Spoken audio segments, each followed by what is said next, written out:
All right, everybody. I think that we're live. So I said I think we're live because I really don't know. So you'll have to let us know. Hold on. What? What? Yeah, can you pull up chat, see if that works? We gotta do something with him where that's not gonna be a problem this whole time. We have our cat here. We didn't bring the pet, which is probably needed to lock back. But welcome everybody to Theory Underground. I'm your host, David McKerracher, and today we're talking about alternative education and radical experiments in education. And I'm here with Nance and Phillip, as you can see. Anne is off camera doing some mommy duty with the kitty. Um, Now she's coming back with her tea. We're going to begin this presentation or series of presentations with Phillip. But I want to say, he is the presenter in a sort of sense. So Phillip goes, and then we'll all kind of give our presentations kind of in reference to Phillip's, and then we'll have a panel discussion afterwards. And I think that that's pretty much it. And then this will be a little bit about this space that you got us, and also about what you've been doing here in Breckenridge.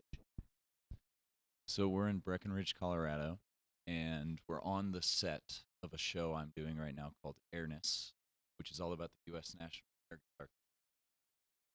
And they all we have 7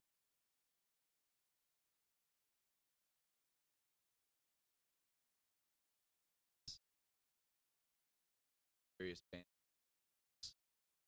Rock.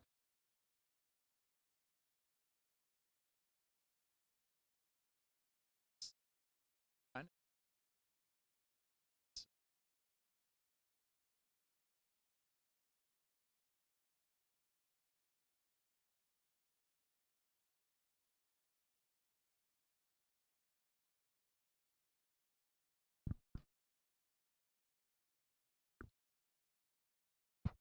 Christopher, we saw you there in the chat saying that we have some lag.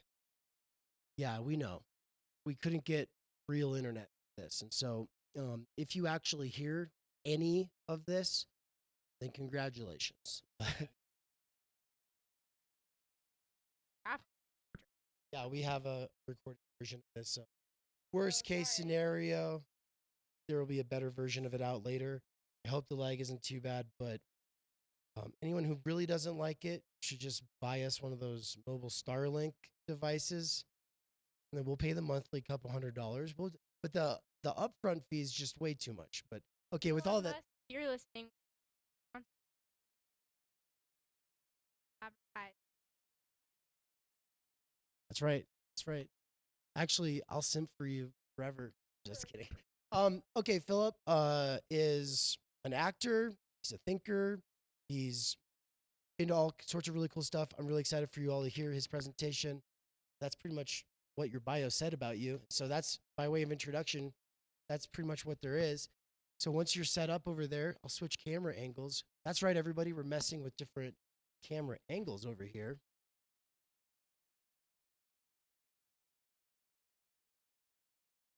Oh, we can definitely see Nance here.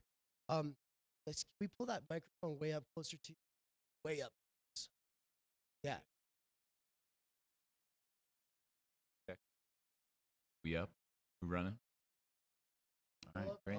Maybe you can say a few words of introduction for yourself, but I will just say that Phillip has taken courses at Theory Underground, wrote a really awesome piece for Underground Theory, which is kind of in view there. Yeah, if you'll hold that up, Phillip. It's one of the draft versions. And that is available now on Amazon. And yeah, Phillip's one of the nobodies. We're all the nobodies. We'll be linking up with people like Todd McGowan, Norman Finkelstein, Slavoj Žižek, as a part of this tour, but we're the ones who don't have normal avenues for getting our voice out there. And so this whole book is kind of just an opportunity for us to do that. So we just really want to give us the spotlight today. So take it away, Phillip.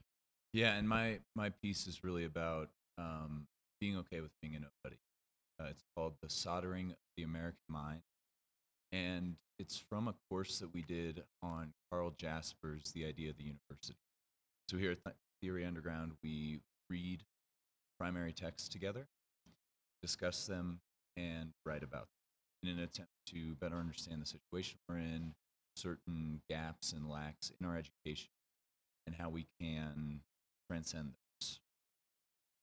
So the soldering of the American mind is sort of a middle road between the throttling and the coddling of the American mind. You might be familiar with Jonathan Haidt's essay that talks about trigger warnings, safe spaces, etc. in the American University.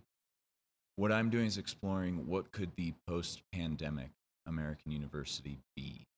That is to say, a lot of us feel that there is something in our society that wants to change, and we're sort of waiting for this catalyst. And what I'm saying is that the pandemic is as good as any. I mean, we've had in our lifetime as millennials like 9/11, 2008, even Y2K, and not much has changed. And so this is imagining what could change. And there's sort of two ditches on either side of the soldering of the American mind. One is the coddling of the American mind, and the other is the throttling of the American mind. And throttling, I break down into three different terms. It can refer to physically stopping someone's breath.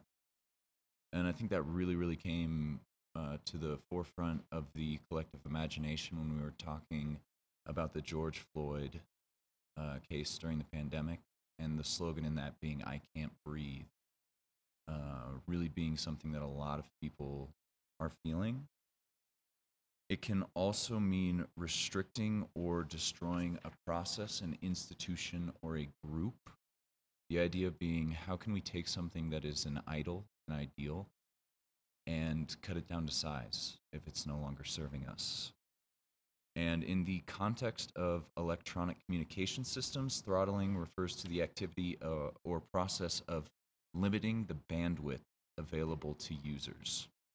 The idea here is, if there are no limits set on us from the big other, from the sort of social superego, that we can find ways of freedom through self-limitation. On the other side, we have coddling, and I have two meanings for that. It's commonly referred to as treating with extreme care and kindness, and it can also mean to cook in liquid slowly and gently below the boiling point. So one of the things I'm thinking through is, how many, do we have time to gradually change all the injustices, all the iniquities, everything that's going on? Or do we have to think a little more radically, experiment with things that would change stuff faster? The idea of like spiraling upward, so that we're not spiraling into the sad passions, but rather spiraling more into a celestial harmony with what all a human being can do. And so I'm going to work with a bunch of different slogans that I've kind of come up with in the spirit of experimentation. So the idea is that there's a bunch of slogans living rent-free in our head, and if you don't take a look at your active involvement with them, they will become your baseline, which for most people is just like constant misery. So the first one I'll work with is called micro-digressions, and this is a play on microaggressions.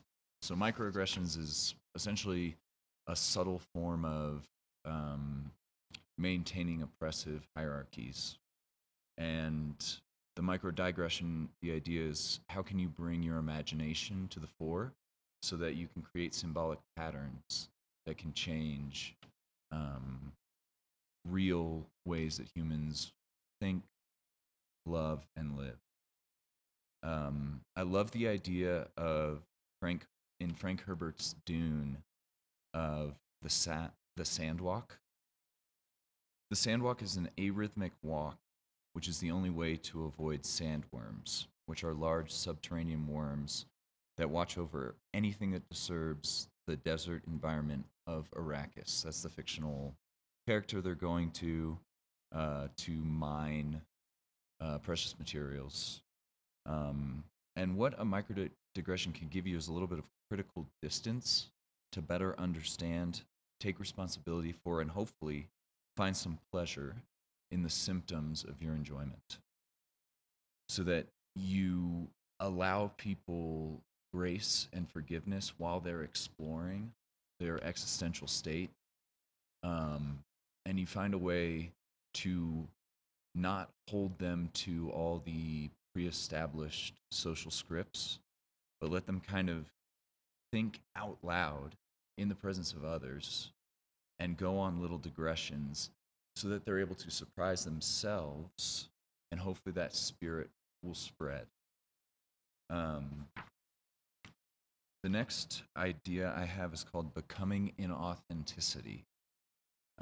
Right now there's like a big movement of like be authentic. And I think if we're honest, no one knows what that means. And it feels like it's leaving a lot of people with guilt and shame because they feel like they're always falling short of what they call authenticity. Things get in the way. Material conditions have to be met. You become aware that even to use something like YouTube, to use something like Zoom, cobalt has to be mined. If you're not doing that, other people, in order for you to enjoy your attention surplus, have to lead really undesirable lives. So the idea is to enjoy your inauthenticity as a becoming, that is to say, as a continual unfolding that can allow you to have a looser grip on both how you judge yourself and others. And all of these concepts have, taken to the extreme, are more or less desirable. So the idea is, yes, be inauthentic, don't be hypocritical. Be contradictory, don't be an asshole. Things like this. The next idea is no baby left behind. We have pretty much a colossal failure as an American education system on the foundation of no child left behind. And the idea is we're going to keep teachers' pay the exact same, but expect students to test better, which basically degrades the quality of tests and doesn't necessarily help students know how to think, but rather inundates them with what to think. And to break out of this, a spirit of not knowing necessarily like what you're looking for with everyone in the room can open the space for consciousness to understand what is more or less meaningful.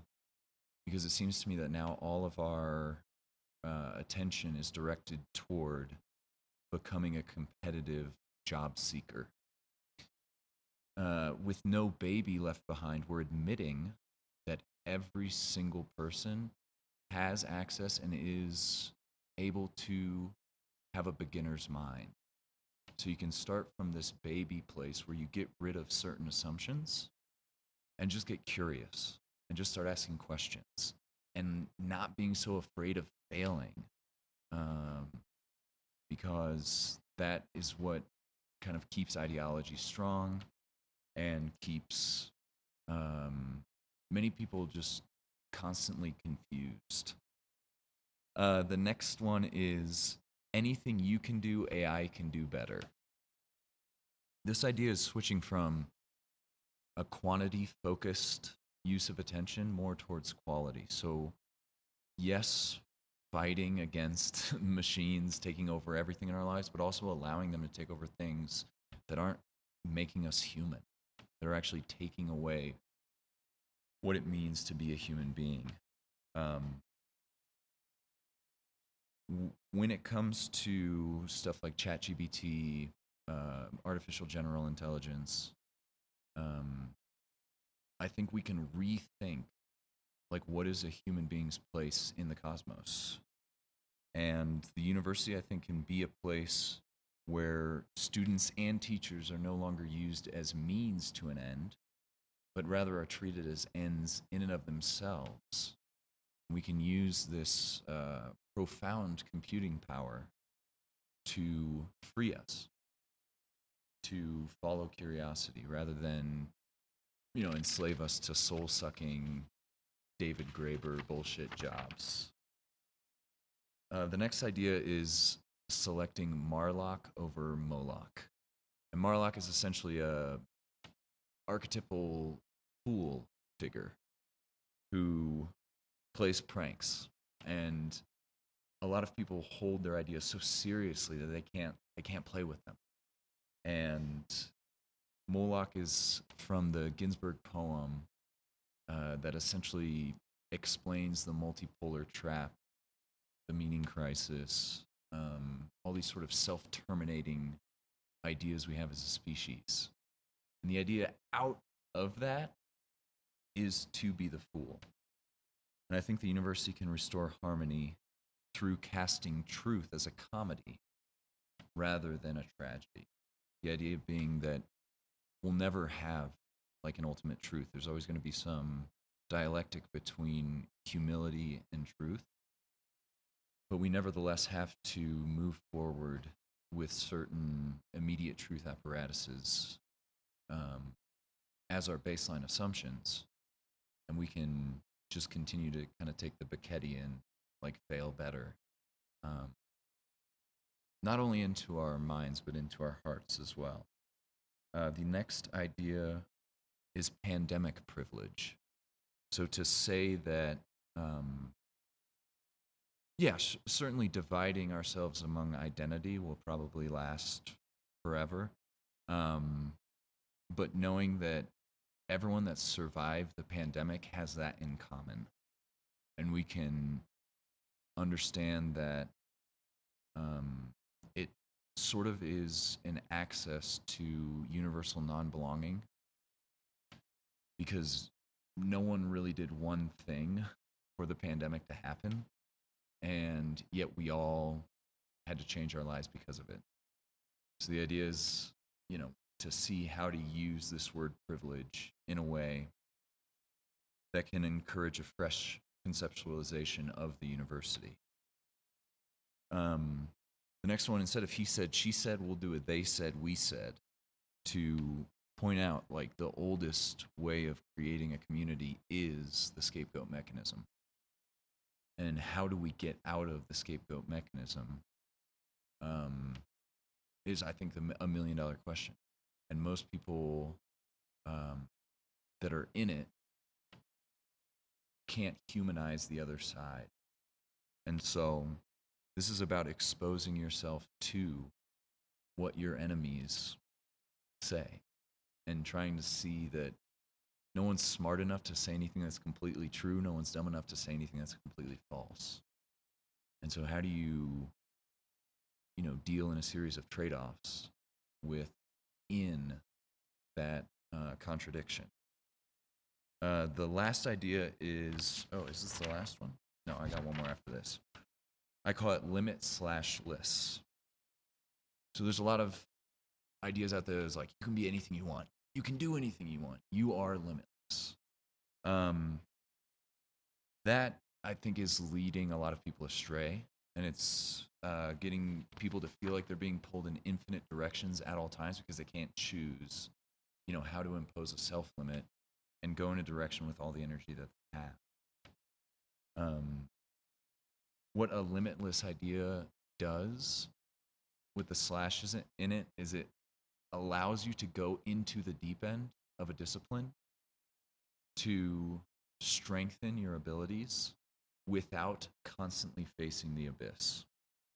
So in the spirit of experimentation, you're able to try new things, knowing that they won't completely swallow you. So there's a bit of a safety net, but not so much of a safety net that you're not just aping. You're not just constantly reproducing what other people have already done. The last idea has to do with the psychoanalyst Jacques Lacan. It's called Il n'y a pas de grandeur. And instead of there is no big other, the idea is there is no big high. That is to say, we, following Nate Hagen's great simplification logic, are currently trading gallons of hydrocarbons for microliters of dopamine.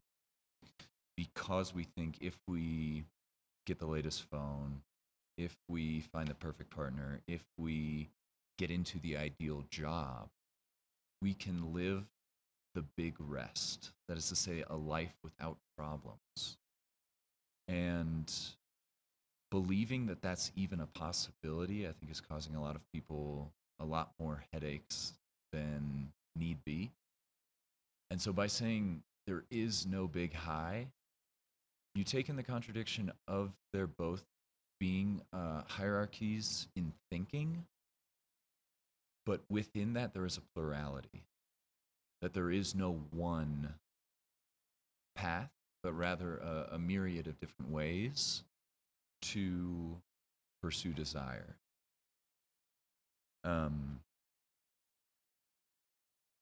Yeah, and the whole idea I'd like to close with is kind of changing our eyes to see what can bring us existential meaning,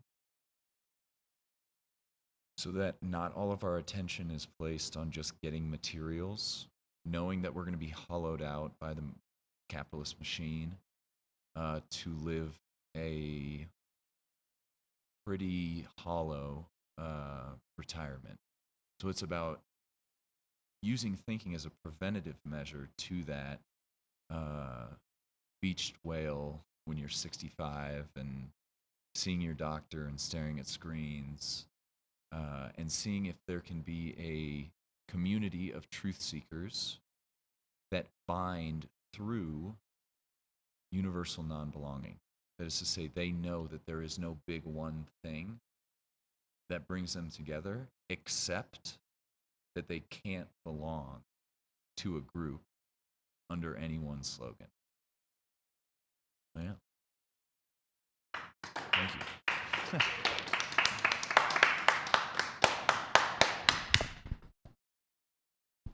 All right. So apparently the audio. Oh, is this, we're on? This mic's it's good? All right, perfect. So apparently the audio is coming through fine even when the video is lagging out. So that's good. So hello to the live side. We're very glad that you're all able to join. Yeah. Anne's going to go up here in a second. Actually, yeah. So basically, do we have like a bio, or should I just go off my memory here? I'll just go off my memory. So, Memory of who I am. yeah. I sure hope you know why. And Snelgrove-McKerracher is a graduate of Boise State University. That's where we met. She studied social science, and she also taught while there. Now, for the last year, she has been teaching at Theory Underground and developing herself and in preparation for her master's program that she's in the midst of applying to.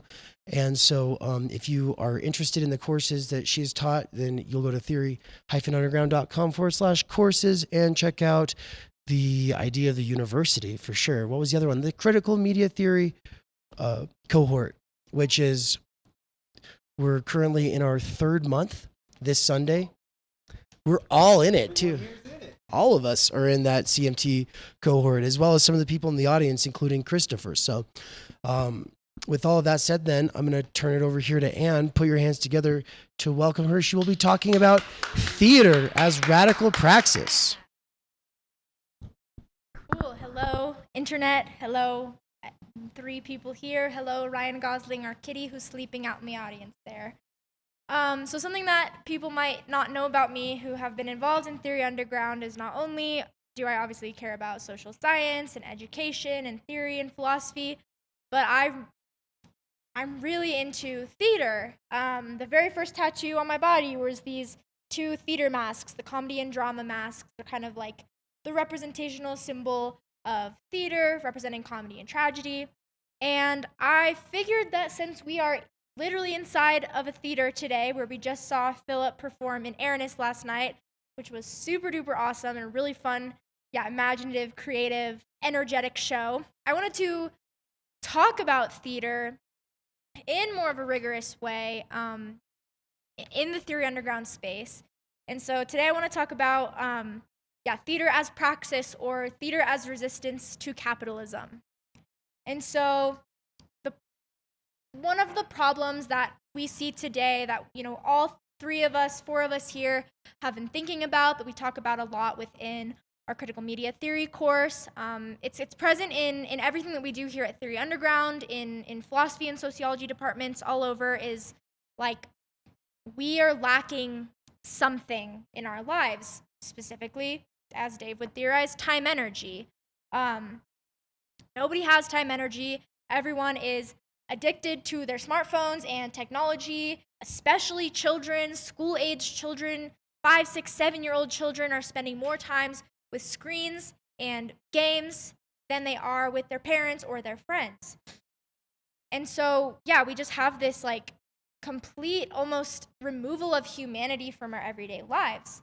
And so within that, one of the issues that we see that Sherry Turkle writes about in her book, Reclaiming Conversation, that we talked about in the critical media theory course, is that kids are less empathetic. Kids today, like school teachers are noticing it, they're measurably less empathetic because they're always on screens, they're always on technology, they're never interacting with other people, so they don't have that solicitude to be with others, to learn how their words affect others, and they don't have solitude, time with themselves, to learn how to be with themselves, to have a conversation with themselves, and to see themselves as a human, which they can, return that empathy and that understanding of humanity back onto another person.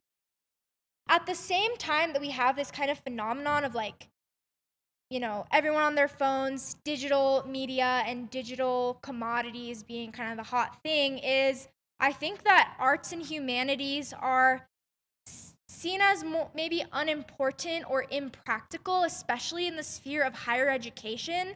We have entire liberal arts colleges, and Carl Jaspers talks about in The Idea of the University, the point of, or his vision of the ideal university to be a place for, preparing for a career, sure, but also studying the liberal arts and the humanities. And today, students go to college and they're told, or they believe that they can't study theater, art, film, journalism, history, English, sociology, anthropology, because it's not practical and it won't get them into a job. And so we're just kind of suffering this crisis of like, no one really is interacting with other people in the same way that we did before technology and iPhones. And then people are not taking the arts and humanities very seriously. But I would argue that the liberal arts and the humanities themselves are a response and our resistance to capitalism and the attention economy. Just taking the time. Now here's the thing, like people could say, oh, well, being a YouTuber or a vlogger or a digital artist are, sure, they're ways to be creative and to express yourself, but there's something about being on a screen or doing it digitally where you're not actually using your senses and tools, extensions of yourself. It's all happening on this single device. It's not the same as kind of classical liberal arts and humanities. And I think theater in particular is one of the, arts that I think is so important that we need to continue doing, continue talking about, and continue taking seriously. There's a show that I have watched probably 3 or 4 times through. It's called Glee. It came out in, I think, 2008, like the late 2000s. And the point of the show is you have all of these kids who they're nobodies, they're losers, they don't know what they want to do with their lives. And they start a Glee club at their high school, which is like a singing club. And the whole time they're facing all of this resistance from the administration, resistance from the sports teams, resistance and bullying from all of their peers. And so that show, it was truly like a cultural icon that kind of uplifted musical theater and singing and performance arts.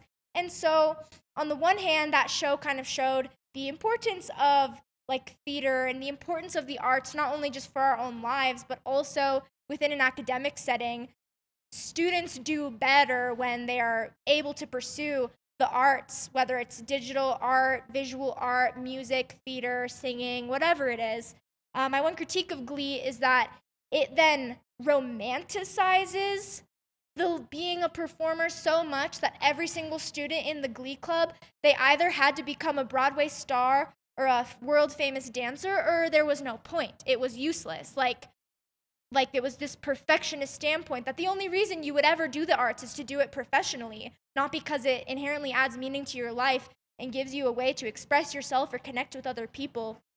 And so we definitely don't want to put theater or the arts on this pedestal of, well, you should just go be an artist in your life or within the world, because I think it really shows the ways in which theater has been so important culturally in the past and how we have somewhat strayed from that in modern times. And then I will offer just kind of my closing thoughts on that.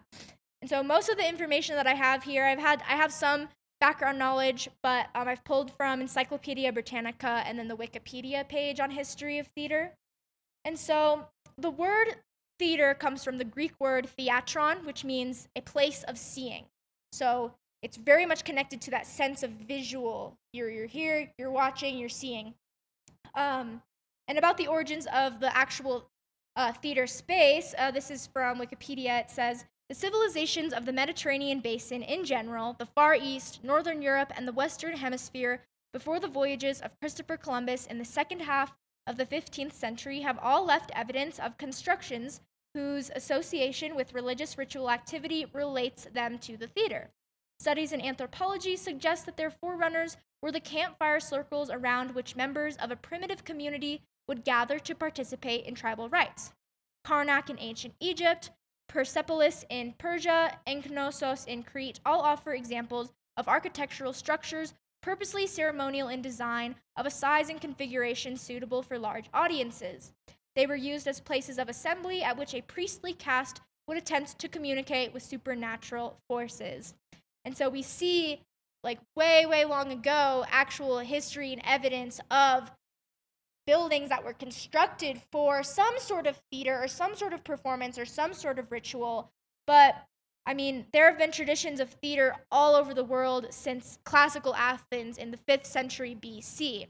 We know this from just having ancient Greek comedies and tragedies. We know that it's existed for that long. Something interesting is that there's no conclusive evidence that theater evolved directly from traditional ritual practices, although there are similarities. And so according to historians Oscar Brockett and Franklin Hildy, rituals typically included elements that entertain or gave pleasure, such as costumes and masks, as well as skilled performers. And so as societies grew more complex, these spectacular elements began to be acted out under non-ritualistic conditions. So maybe it was a religious ritual or spiritual ritual or a cultural ritual. Those performance elements were being taken out of the ritual and just being done for their own sake. And so these were kind of the developments of the first steps towards theater as an autonomous activity, as its own thing. Something really fascinating about Greek theater that I think Theory Underground patrons will especially find interesting is that Greek theater, most developed in Athens, is the root of the Western tradition. Theater is a word of Greek origin. It was part of a broader culture of theatricality and performance in classical Greece that included festivals, religious rituals, politics, law, athletics and gymnastics, music, poetry, weddings, funeral, and symposia. Participation in the city-state's many festivals and attendance at the city Dionysia as an audience member, or even as a participant in the theatrical productions in particular, was an important part of being a citizen, or of citizenship. Civic participation also involved the evaluation of the rhetoric of orators, evidenced in performances in the law court or political assembly, both of which were understood as analogous to the theater and increasingly came to absorb its dramatic vocabulary. the theater of ancient Greece consisted of three types: drama, so tragedy, comedy, and the satire play, which is kind of like comedy plus tragedy. And so as we can see, to be a citizen in ancient Greece was to be involved and to go to the theater, which also had so many cultural and political and musical connotations. It was all wrapped up into this one cultural sphere. People were involved, whereas today there's so many different types of art, which is not necessarily a bad thing. With there's so many different cultures and lots of opportunities to make art digitally and in real life. But there's also, the demands of the attention economy that demands we need a new show, we need new songs, we need this, we need that. That there's almost an oversaturation of art and music, and maybe someone could argue there's no such thing as an oversaturation of art, but it's just kind of to contrast this, this cultural phenomenon of everyone kind of knew the theater and the culture and the art versus we have really no shared frame of reference anymore in terms of the arts and culture.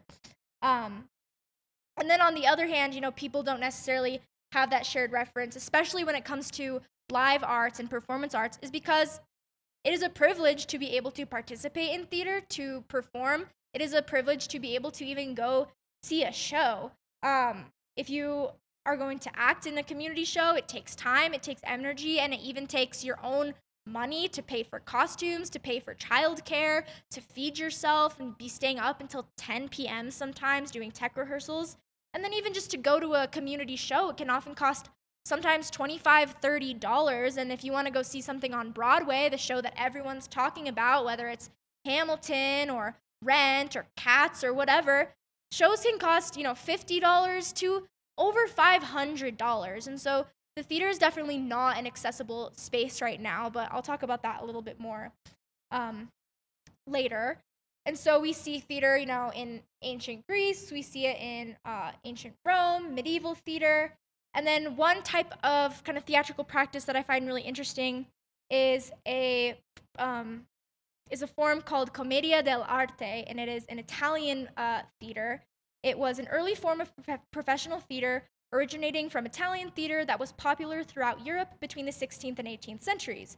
Characterized by masked types, commedia was responsible for the rise of improvised performances based on sketches or scenarios.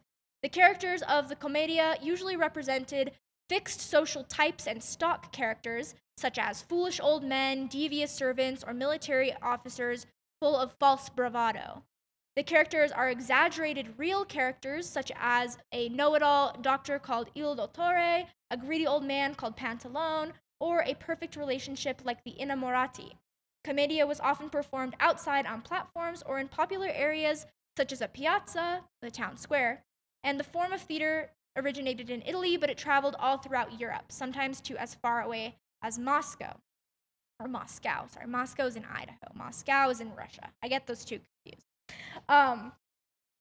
So yeah, we see, this popular form of theater basing itself around people and characters, and even though there may be stereotypes of characters, the focus of this type of art is on the people. We're watching people, whether they're real or whether they're exaggerated, which is it's really interesting that we kind of see this development and this emphasis on people on the stage, on telling stories of individuals kind of emerging and being developed in various different practices and theories.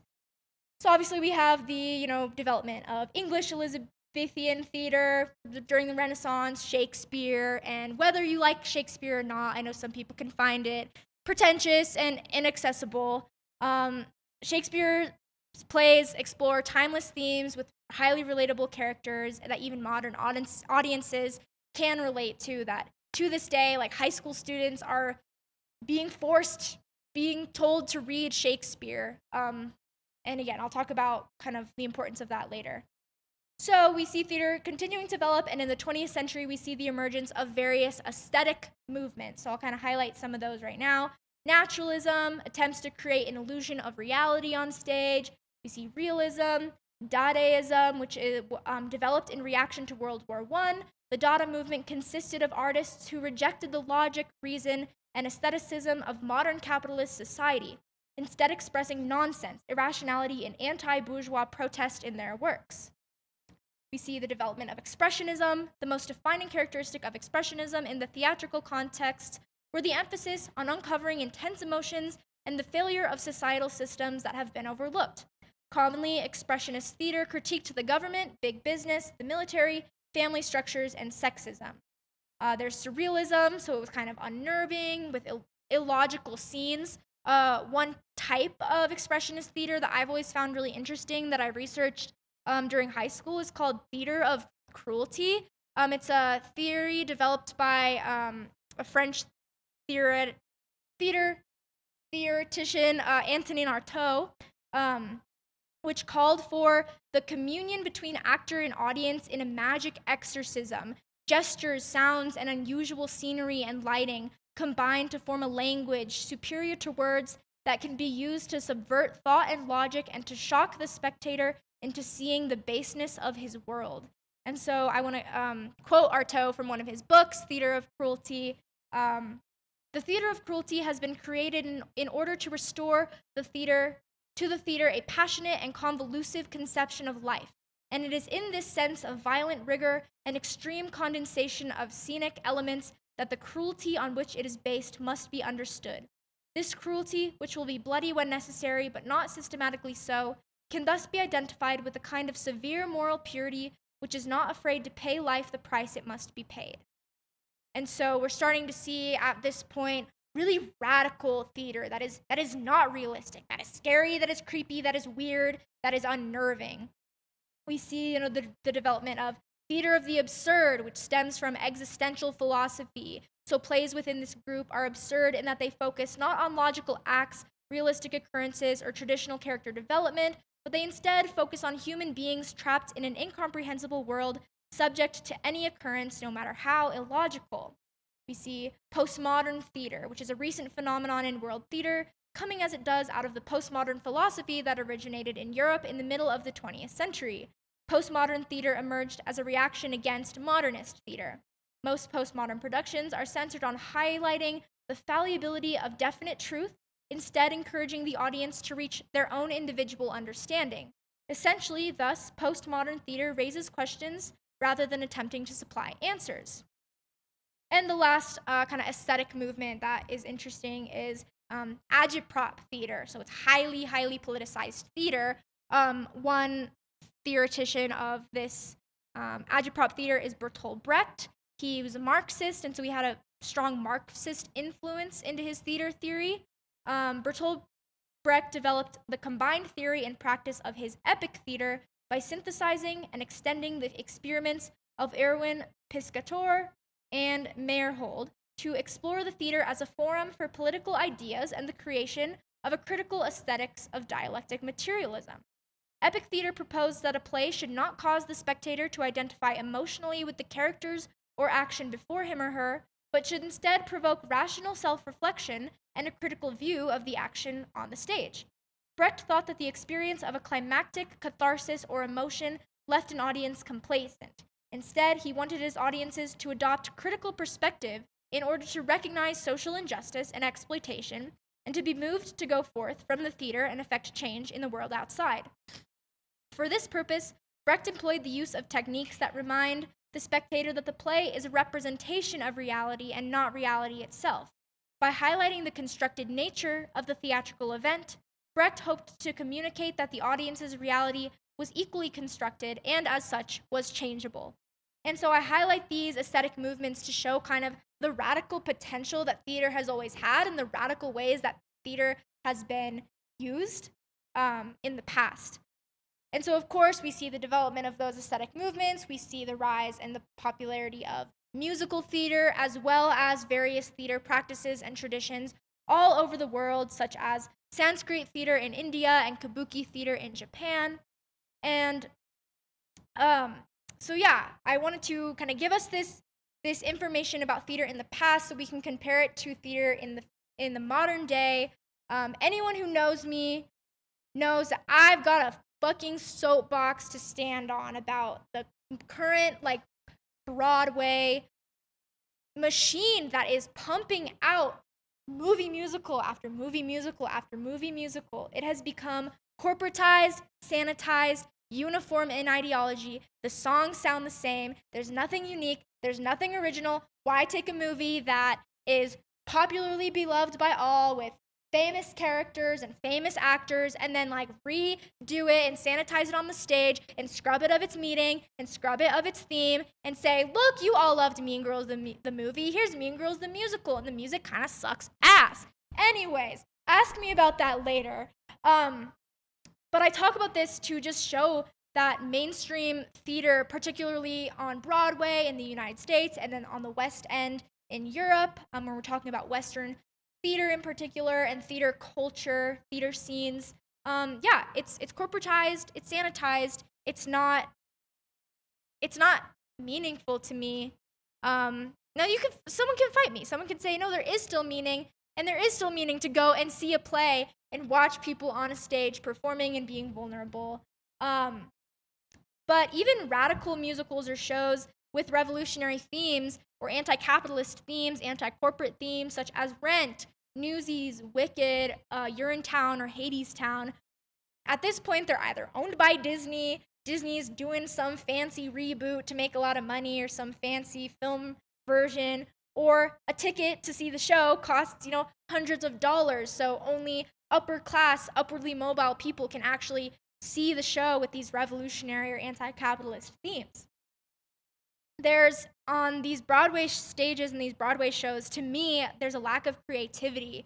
And so I just wanted to contrast that between kind of these revolutionary and radical theater practices that we've seen develop all throughout history versus kind of the corporate, consumerist, identitarian theater that is developed on Broadway. And then when you see community theaters, oftentimes they pull from what's popular, they pull from what's going to sell, which makes sense because they're nonprofits and they need to bring people in to go see the show.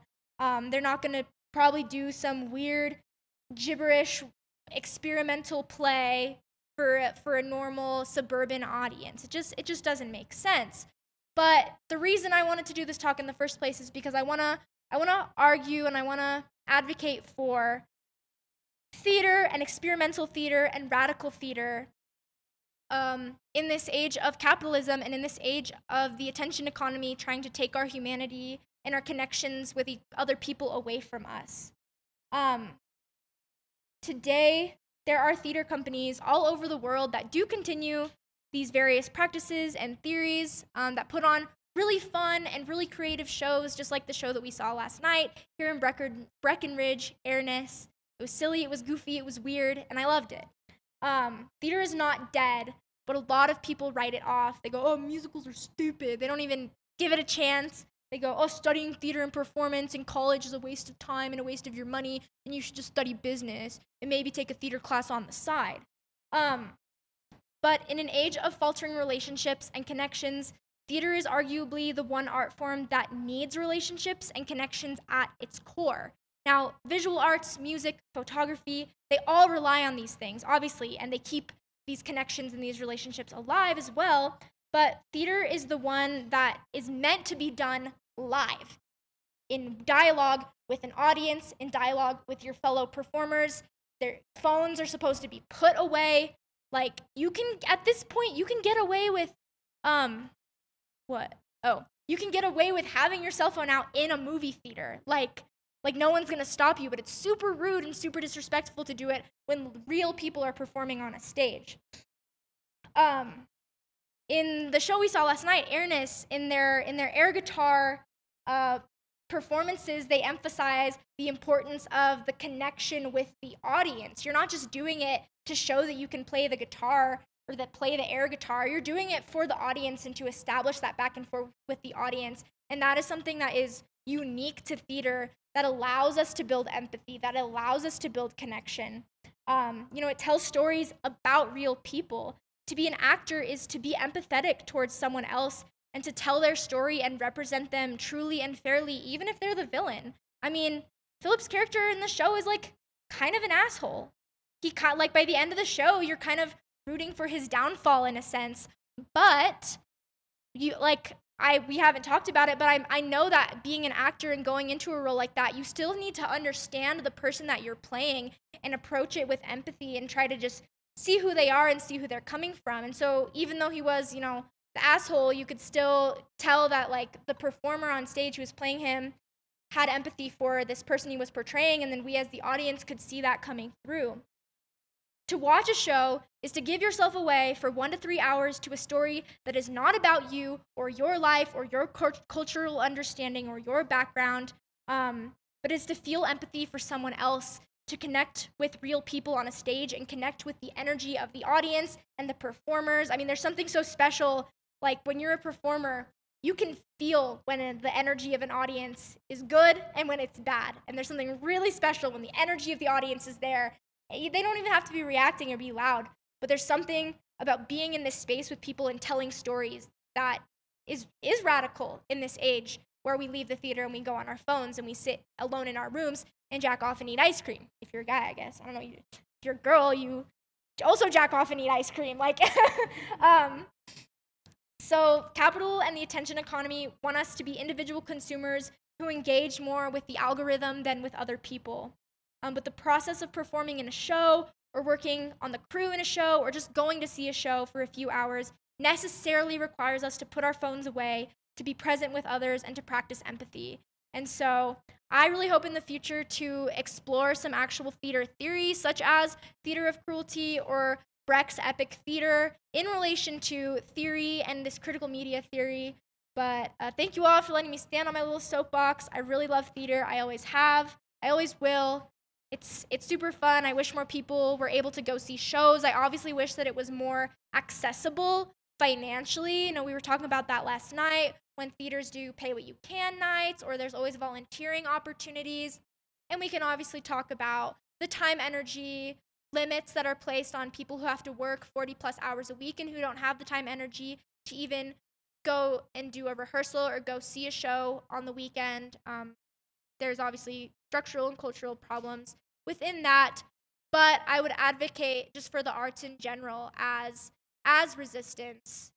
If you don't have the time energy all the time, try to make some of it, because it's gonna make your life better. It's gonna make your week better. It's gonna make your day better. So yeah, theater's awesome. This set is awesome. Thank you, Phillip, for setting this up for us. Thank you for hearing me.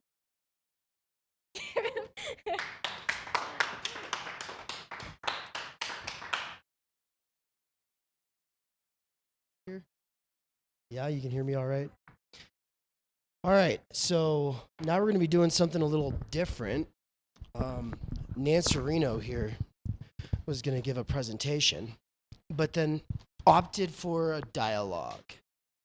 We'll have a little bit of a dialogue later as well with the panel, but right now I'm going to get set up, see if I can get in frame here. And then I'm going to kind of pick his brains a little bit. That's kind of the goal here. All right. Yeah, man, I don't talk good, so I need help. I like the way you talk. I like the way you talk. Am I in? Am I in frame? Can you go lower? How's this, everybody? Does the chair drop down? No, this chair doesn't go further down, I don't think. Let's see. Well, if you move further back. What if I just go like this? Let's do crisscross applesauce. Yeah, you sit there Philip's like coming to that. save the day. Philip's got something for us. Hello. This is going to be about something we're calling pessimistic optimism. Pessimistic optimism. I think it's always been maybe a thread in the background, but recently, I think we've both, I know I've become more aware of, just I want to be more careful. I do come off as really pessimistic, and I think fundamentally I probably am more disposed to that, but I'm also not a pessimist. I think pessimism is bullshit, and I want to be careful. I don't want to be putting that shit out in the universe. I don't want to be doing that shit. Like I do believe things are worth doing and working for and fighting for and shit like that. And I think I believe that because we are completely fucked right now. So it would be easy for me to just say, oh, well, we're completely fucked. So fuck it, nothing is real, everything is meaningless. Because it kind of is. But because I have that belief, I think that gives me the impetus to give a shit and to latch onto something. And not just sit and jack off and eat ice cream and be a miserable, shitty person. And I've just become more aware of, I don't want anybody to get shit twisted. It's not cool to be pessimistic. Just like, yeah, fuck it. So I mean, that's basically the abstract of the talk, right? That's basically what it's going to be about. But Sure. Are you comfortable? Is there a way that you can Never kind of really comfortable. Is there a way that you're like making me uncomfortable just looking at you? Yeah, this looks good, right? This worked, yeah. This looks good, right? Okay, so I think I want to start out by we have to kind of define our terms. Sure. Because if there's a kind of pessimism that is bullshit, I know that there's also a kind of pessimism that you think is not, or at least that you also think optimism is bullshit. Correct. Right? And so I guess my first question then is just before we let's start out. Define your terms. What are the kinds of pessimism that we're operating with here? I think there's like a juvenile version of pessimism where everything sucks. Oh, woe is me. Everything is completely fucked and there's nothing we can do right now. Maybe you don't even have to get that far. Like you're just like, you come at things with this inward looking, miserly misery. And so you just don't even try, because you can't see the world outside you, because all you see is this, negativity that we all carry around with us.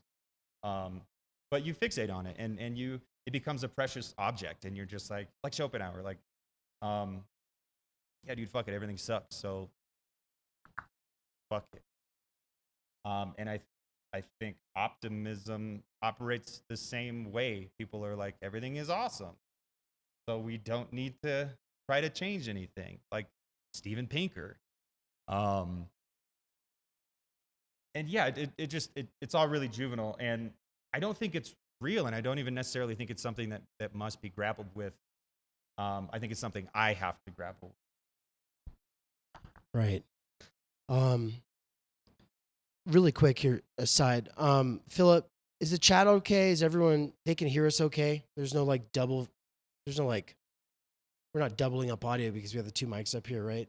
Sorry, folks, you're all a part of an experiment here, which is us figuring out how to use all of this, our mixed equipment. Okay, if there is anything wrong, say something in the chat. That's the only way we'll know. But yeah. So could you kind of expand on your pessimistic worldview, though? Like your sort of baseline, because I know anybody who's kind of been around for the last 6 months who's heard you say it, it always kind of just ends in, well, but everything's bullshit anyway. Yeah. Well, but why? And what about it is bullshit? And what do you think? When you say we're all fucked anyway, how black-pilled are you then? So I think, first of all, I think everything is bullshit and we're all fucked are separate. They're separate. And I think everything is bullshit anyway. I think I'm more willing to let that one go. The we're all fucked. Like we are fucked. Like it used to be the case.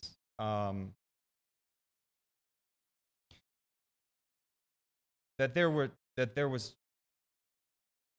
avenues of action that were available to people, and workers organizing and seizing the means and all that stuff, and direct action, but because of the way capital has progressed, or capitalism has progressed, the new base of production isn't dependent upon human action. It really kind of is on autopilot. Everyone right now could step away And nothing would really change because there's nothing we can do to get outside of this productive consumption that capital now relies upon. And you actually say that in your piece in Underground Theory. You say something along the lines of like, imagine if there was a general strike. Imagine if all the workers did step back from the means of production. If there was, and you said things would keep going anyway. Nothing would actually change. Is that? Yeah, and I actually kind of walked back my position a little bit because the meta conversation. Elton called him out on that, for instance. And I wish I didn't. I stand behind what I said. So you mean in the published piece, it did in the pub? No. There's something that didn't get published that I wish did get published. Yeah. Okay. But yeah, like it's kind of on autopilot. It's not about productivity. Like people don't go to work to produce commodities so that those commodities can be distributed, so that those commodities can be sold, so that the owners can make money. People go to work so they can produce commodities, so those commodities can be distributed, so they can purchase those commodities, so they can throw those commodities away and they can replace those commodities with the next one. Like it's not about any actual real production anymore. Use value has gone out the window. Sign value isn't really what it used to be anymore anyway. Like everything is produced so that it can be replaced by the next thing that itself is designed to be replaced by the next thing that is coming down the pipeline. And it's not, there's no one there that can make a decision to change that because everything is owned by these vast investment firms. And the people running those firms don't make real decisions because the only real decision from the perspective of the firm is maximize the profit. So all the other shit kind of fades away. And it's just about this infinite growth. And all it's doing is producing waste. Like we're just destroying the planet. We're just filling up our landfills. We're just, dying so that more things can be produced and no one even uses the things.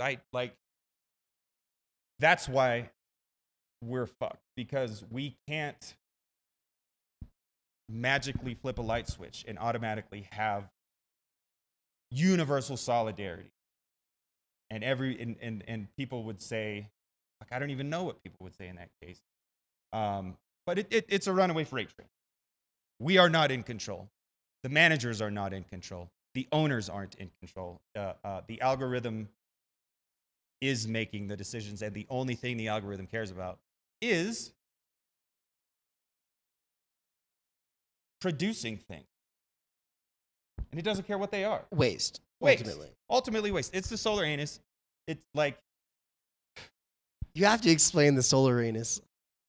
What is a solar anus concept? So solar anus, we take energy, hydrocarbons, Phillip referenced hydrocarbons that we're trading for small micro doses of dopamine. But the energy in hydrocarbons ultimately comes from the sun because we get it from planet Earth. So all of the energy that gets converted into the other different types of energy that are used to power industry on planet Earth ultimately comes from the sun.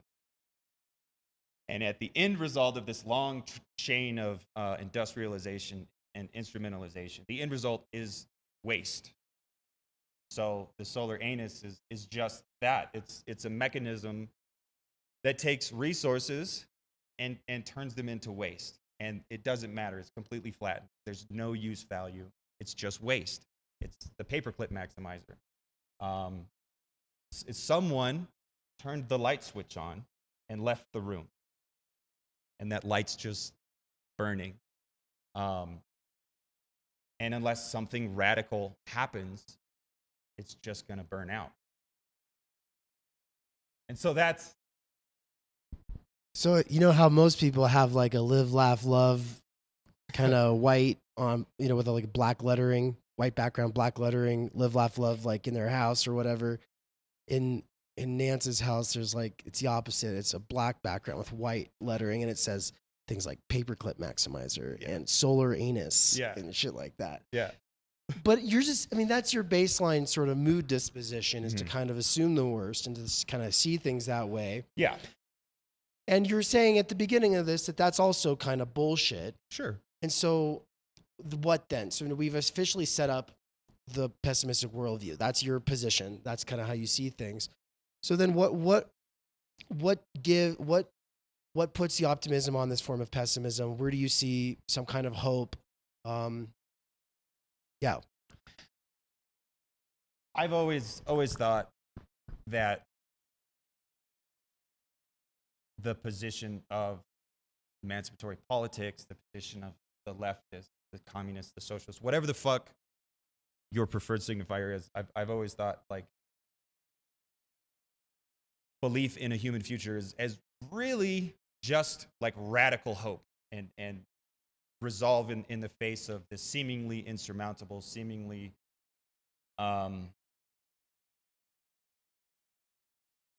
like overwhelming enemy that is capital or whatever. Again, your chosen language. I think without that radical hope, then you're not really playing the same game. I don't know what you're doing, but you're not involved in genuine human congress or relations or whatever it is. Do you think there is such a thing as genuine human congress or relations? I believe we're Still? trying to figure that out. I don't think we're necessarily doing anything radical or revolutionary. I don't think we'll necessarily be able to, but I do think we can prefigure it. I do think we can maybe set up conditions so that it is possible at some point in time.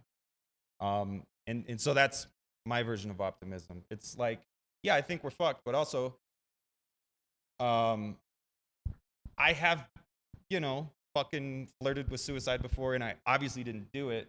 So there's obviously something keeping me here. And I think it's the strength in the human connections, the human relationships, the beautiful things that exist between us. They don't come from factories. They don't come from Warner Brothers studios. They don't come from anything you can manufacture.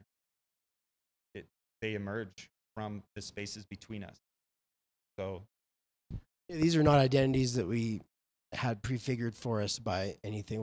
We're actively, instead of buying who we are, we're making who we are. Indeed. Right? Yeah. But that gives you hope. So I guess I kind of wanted to tie in what you're talking about to what Anne was talking about, to what Phillip was talking about. And of course, we'll have our panel discussion at the end of this. But right now, I mean, the general theme of this is like radical experiments and alternative education, or its title is the opposite way. But, and I'm thinking about how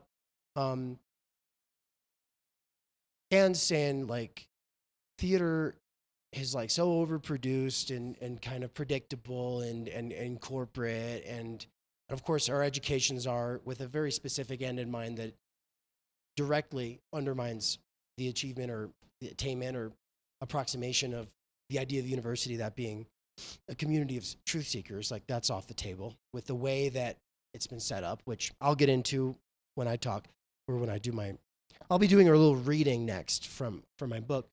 But I think that Anne's kind of like playing with an idea of like, hey, at the end of the day, we can still do these things. We can kind of, take off this perfectionist standard, which goes right along with the overproduced corporate thing, and do stuff that feels real, that feels exciting, that feels like meaningful. And of course, we can always get into like the danger of like a sort of folk politics, or like the little cliques that just exist to kind of survive while the rest of the society goes off the cliff or whatever. But at a certain level, though, if we don't do these kinds of things, we're fucked anyway. And so I think that kind of ties into your ideas that I've heard you talking about, of sort of like roving bands of Renaissance academics or something like that. And so, yeah, like as far as like painting a dark future of the a dark picture of the near future where, you know, it's like now, only worse. You know, there's like this hope that comes with the idea of not just us, but people doing things like what we're doing, which is saying like, okay, let's take the devil's tools, you know, like this stage, you know, and use it for something that we want, just to do something different.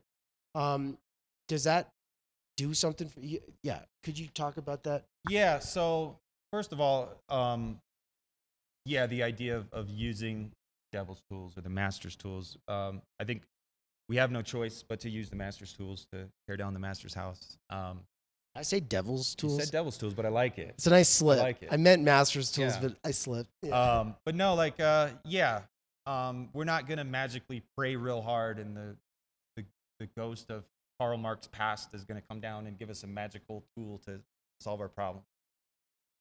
Realistically, I mean, I've tried. Realistically, we can expropriate, we can hijack, culture jamming, do all these things that, you know, whatever, maybe they were played out. But also, maybe they weren't played out. Maybe we just have to keep fucking doing it. Shit sucks and shit's going to suck. And shit's probably always going to suck, but that doesn't mean it's not worth trying. So master's tools. As far as painting a picture of like the near future, I am excited about the collapse of the media machine. I look forward to a time when people who create art and who do it as a way of life, not just to, I don't know, get a grip of followers or whatever, or sell a product or whatever. Because I don't think all marketing, like, yeah, there's some art in marketing, sure, there's some art in this and that, but like people who make real fucking art will be able to get out on the road and travel and be like troubadours. And the fucking show Station 11 on HBO fucking actually kind of portrayed it in a really cool way. It was a post-apocalypse, and it was just this like troupe of traveling actors, and they went around and they performed Shakespeare, and they were bringing, you know, education, they were bringing culture, but they were also bringing humanness to people out in the post-apocalyptic wasteland. And hopefully it doesn't get actually post-apocalyptic. But right now, to go to university, which is something I've tried. I've dropped out of college 3 times. I was never able to make it work. But had I been able to go, I wouldn't have been satisfied anyway, because like they're not educating people. Well, as far as I could tell, I don't fucking know. Never been there, right? But like you're not getting a genuine education. You're getting instrumentalized. You're being trained how to be socially productive.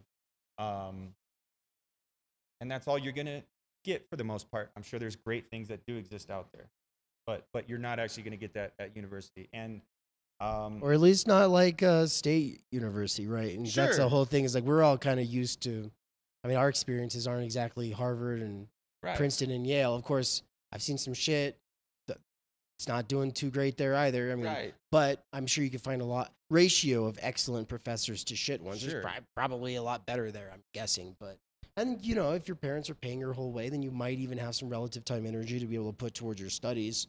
Maybe. Well, and that's it. Like all these things, be it education, be it art, be it religion, you know, people don't go to church anymore to enrich their relationship with God and themselves. They go to church because it's just a fucking thing you do. Like you just go to church because that's what you do. So like all these things that are being sold to us in one way or another are just facsimiles. Like it's just like the postmodern, like it's the game that we're all playing, and we all know it's all bullshit, but we really can't stop playing it because we don't know how, because we don't have the time, energy to figure out what we're even doing here in the first place. We can't empathize with other people because we can't, like, we don't recognize other people as people because we don't recognize ourselves as people, because we have been so thoroughly instrumentalized. Again, like I talk about this all the time, You're not a human when you do one fucking repetitious motion all day long, whatever it is, pressing a button or lifting a lever, or it's not that. Scrolling and swiping. Scrolling and swiping. Like when it is the same thing over and over and over again, there's nothing there. Everything is just this flattened morass of misery. Everything fucking sucks. Everyone knows it. But you can't have that relationship with yourself as a human, and so you can't recognize other people as humans. So the possibility for empathy doesn't even exist. So I do think doing things where you're watching people perform, it's strange. I freak out a little bit every time I watch a play, because it's weird. It's like, oh, those are people, you know? But that only exists in small doses, and we have to find a way to know that should come first. That should be everywhere. Like you should work with other humans, not work with other tools. Right, and everyone's kind of playing the roles of tools, and so it's hard to do that. It's hard to switch gears there. It's hard to find people who aren't just being tools, right? Yeah. Which is why I like the term tool more than the term square, as Yeah. far as like talking about people who are just kind of like fully instrumentalized, part of the process, whatever the fuck, that not much autonomy or creativity there. Square is like the hippie thing, and like tool is kind of related, but tool has like this connotation of like, oh yeah, but you're an appendage of a referential totality of equipment. You're an assignment within some other person's directive. It's right? not even a person. And that's the segue here, I think, into the last question that I was going to ask.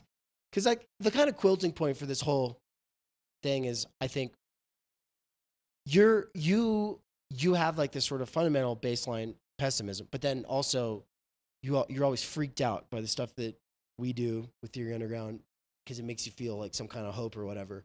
Mm-hmm. And so, but then recently you've been talking about how, like, I don't know, like you don't want to be, you're not trying to be out here selling people black pills. And, For sure. And that when people do get any of that stuff that you say, they tend to miss the other things that you're saying. And I think that part about how it's not even a person is probably a big part of it. And so could you kind of maybe, I guess, sit down like your 15-year-old self and give a little big brother talk on the way out here as to, you know, like, yeah, everything sucks, but what is the but here for you? What do you want people who are kind of black pilled to keep in mind, that is maybe like a danger, you know, to keep out of like dangerous traps that you think are complete dead ends? I mean, it's very easy to fall into when we're talking about this stuff, and we're calling everyone a tool, and focusing on how people don't have the time to engage with one another, and everything sucks because everyone's an asshole. Like it's real easy to take that to heart, and then also like think, oh, I've discovered something, or I think deeper than other people, or I'm doing the right thing, and all those other loser assholes, they're barking up the wrong tree, and fuck them because I'm smarter and cooler than them anyway. But like it's not that. The focus on individual behaviors really does is the point. With interpersonal shit, we don't have the time to figure that shit out. So you kind of have to just like figure it out, man. Don't be a wiener. Put your big person pants on. Realize that other people are people. And just be cool. And that's not the interpersonal level. But then when you like step back and take the 10,000-foot view, like it's not about people making decisions. Like we are all caught in the situation that we're caught in because the system is just going and doing what it does. And so I don't know, even really investing in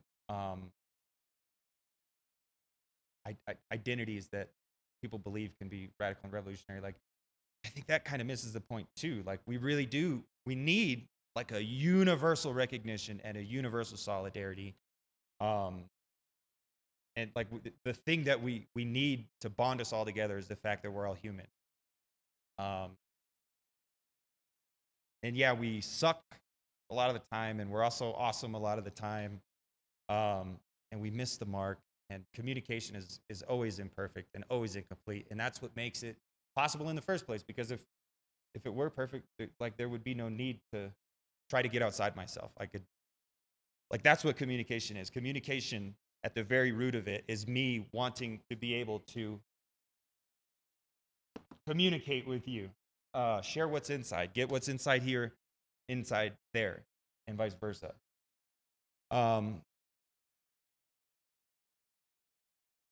So yeah, like it really is, like, we kind of need to maybe lean into something a little sappy or a little silly or a little, I don't know, saccharine maybe. Because it is like humans, like we're all fucked. And it doesn't matter if you're some investment banker dickhead or if you're a fucking homeless gutter punk. You're all dealing with things for the same reason. Now, there's degrees and there's verticality in what you have to deal with, but everyone's dealing with something. And we should be fighting against the machine itself, not each other. And also, you're probably fucking wrong about everything, so just slow down a little bit.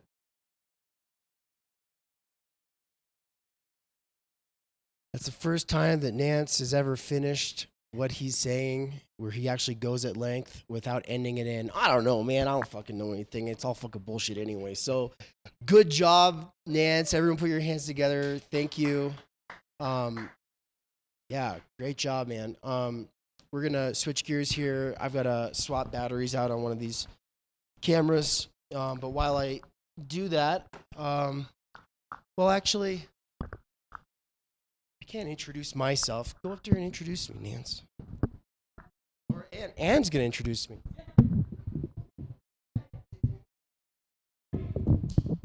Yeah, Anne will do it.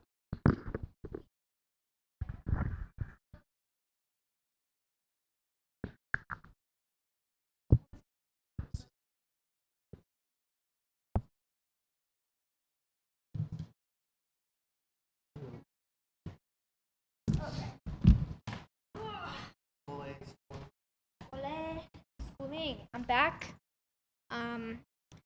Yeah, so next we're going to hear from Dave, because Dave also put out a book.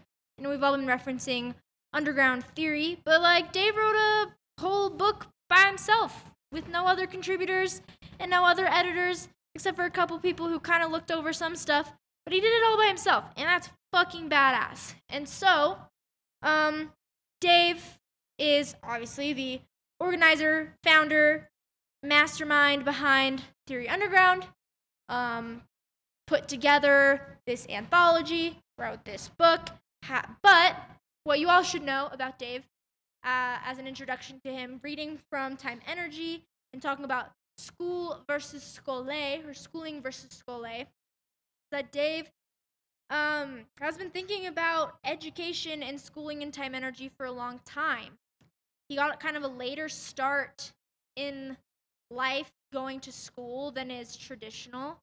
Took a philosophy class and basically got told off and said, hey, you can't just treat philosophy like it's a math class, or you can't just treat philosophy like it's some book you read on the beach. You gotta get into it. And so he did.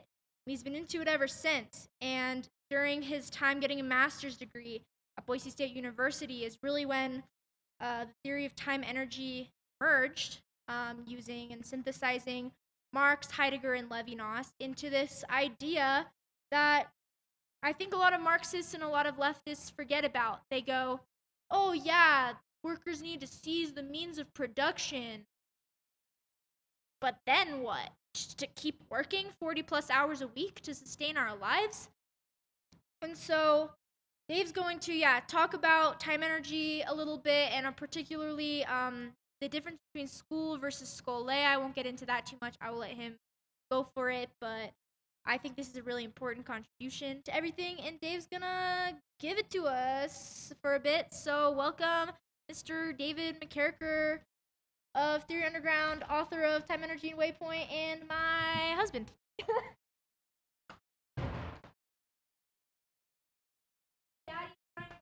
And the big daddy of our kitty cat that Anne was holding there. The kitty's name is Ryan Gosling. I know that's probably confused some people so far. So yeah, what's up, everybody? We made ourselves a little platform here. Isn't it stylish? Isn't it interesting? It's so different. This is a draft copy of the Time Energy book that just came out on September 2nd. I don't actually have the most recent up-to-date version like that a bunch of people currently already have.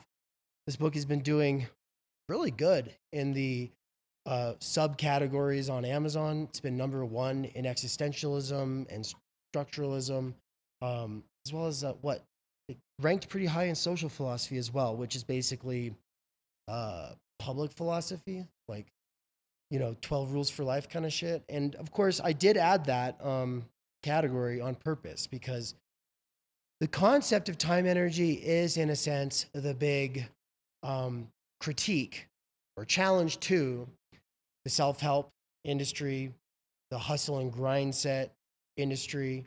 These are related, obviously. Self-help and business success kind of bleed over together frequently. And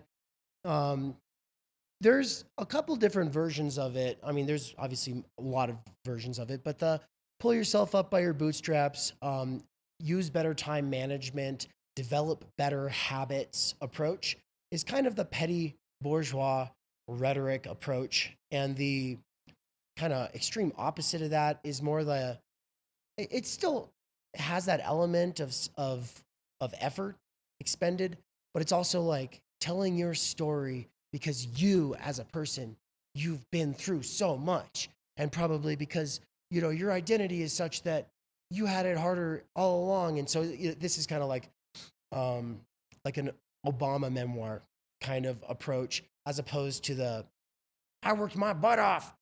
I've started my own business and now I'm a millionaire, and now I'm a billionaire, the whole thing. And so, but the one through line between those two, that petty bourgeois to sort of petty aristocratic PMC side of the spectrum, the through line is the idea that you can manage your time, and by better managing your time, you will be able to do everything, have everything, succeed. Which is obviously like a way to make you feel guilty, to make you feel responsible for any kind of failures that you have. There can be no recognition or acknowledgement of the fact that we are all systemically, structurally stultified, which is to say slowed down and hindered from having time energy. So time energy, as opposed to time and energy, is large, repeatable, energy-infused blocks or windows of time throughout the week. And I say throughout the week, even though obviously that would also count throughout the year, throughout the decade, throughout your lifespan. But the reason we focus on the week is because the week is the battleground of your attention. The week is the battleground of, really, that's the site of where the warfare for your soul is waged. And I'm using soul in a very loose sense here, but the idea is like we cultivate ourselves as humans. We develop ourselves, right? We develop ourselves by exploring our talents, by developing skill sets, by cooperating with other people, by organizing with other people, by doing theater, gardening, whatever it might be. But the most important kinds of activities that we can get involved in are ones that require large, repeatable, energy-infused blocks of time throughout the week. Don't we wish we had a term for that? It's right there, time energy. So that's the book, and that's what it's about, is about that idea. The subtitle of the book, which is not on this draft edition, the subtitle is Why You Have No Time or Energy. Christopher, who's in the chat, actually has been like shouting this out a lot on Instagram. Thank you for doing that, man. He's gotten a bunch of his friends to buy copies of the book, especially friends, he said, who also suffer from a lot of guilt for not hustling all of the time. Because obviously, yeah, hustling's fun. It's cool to be doing a lot of different things. But we don't tend to step back and think, okay, so what are my goals, my fantasies, my values, presupposing, right? Because if we did, we might realize that the reason that the New Year's resolutions all fall apart 2 weeks after you set them, if not earlier, is because your appetite to succeed, to do awesome things, ultimately overestimates the amount of time that you really have in your week, right? You think, well, technically I could do this, I could do that, I could do this. Yeah, but you're just looking at time and thinking about it as abstract point time. You're acting like any hour in the day or week is equal to any other hour in the day or week. But it's not, because time without energy is garbage time. It's the time that you can pretty much engage in nothing more than passive consumption, right? Garbage time is how we spend that scrolling from the toilet, from the couch, wherever. And then when I was running this by Todd McGowan, he was like, well, what about the opposite? Is there such a thing as energy without time? And I was like, yes, right? This is the unharnessable, frenetic, restless kind of time, because it doesn't have that potential to repeat in a routine, reliable way. So you find yourself with a burst of energy on the weekend and you feel inspired, but you can't go actually learn a second language or play the violin in that time. Of course not, because it's not repeatable, it's not reliable. So that's energy without time. But time in this repeatable sense, as opposed to this now time. Now time is a product of capitalist time. And part of what we'll be getting into is how schooling as a system of, or as an apparatus of the reproduction of the kind of society that we live in, which is job-centric, fundamentally undermines the possibility of really discovering those talents and building building skill sets on those talents. So I'm just going to read a little bit from the book, I think, if I can find my place here. So it's schooling versus school A is where I wanted to start.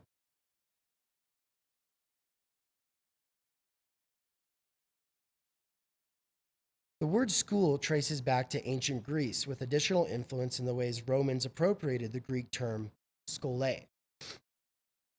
The general way of interpreting this is as leisure. Though the Merriam-Webster dictionary entry for school is interesting and shares the word's history, some very important context is left out of what this word means and has meant now for thousands of years to people who are considered history's greatest minds. Leisure means something different to people now, which is why Merriam-Webster's dictionary says students will likely be surprised by the literal translation. Now I quote the Merriam-Webster dictionary at length. It goes like this. The word school, referring to a place of learning, traces back to Greek schole, which has a meaning that will surprise students: leisure. The leap from leisure to learning is not as great as one might first think. To the Greeks, leisure allowed a man to spend time thinking and finding out about things. Hence the connection between leisure and the pursuit of knowledge, and eventually to a place of learning. End quote. They admit that this will surprise students today because leisure and learning do not seem related now. But that actually, it makes sense, since for the Greeks, leisure led to thinking and research, thus learning. This is not incorrect, but misses the most important context, as in the conceptual system within which these words took on their signification. Leisure as opposed to slavery. The Western concept of leisure cannot be understood without an understanding of slavery. Today, slavery is so taboo and considered such a shameful part of our history that people are averse to thinking or talking about it. But we cannot know the nature of freedom without thinking of it in relation to unfreedom. Slavery was considered the condition of leisure. So what was slavery? to a free man of Athens.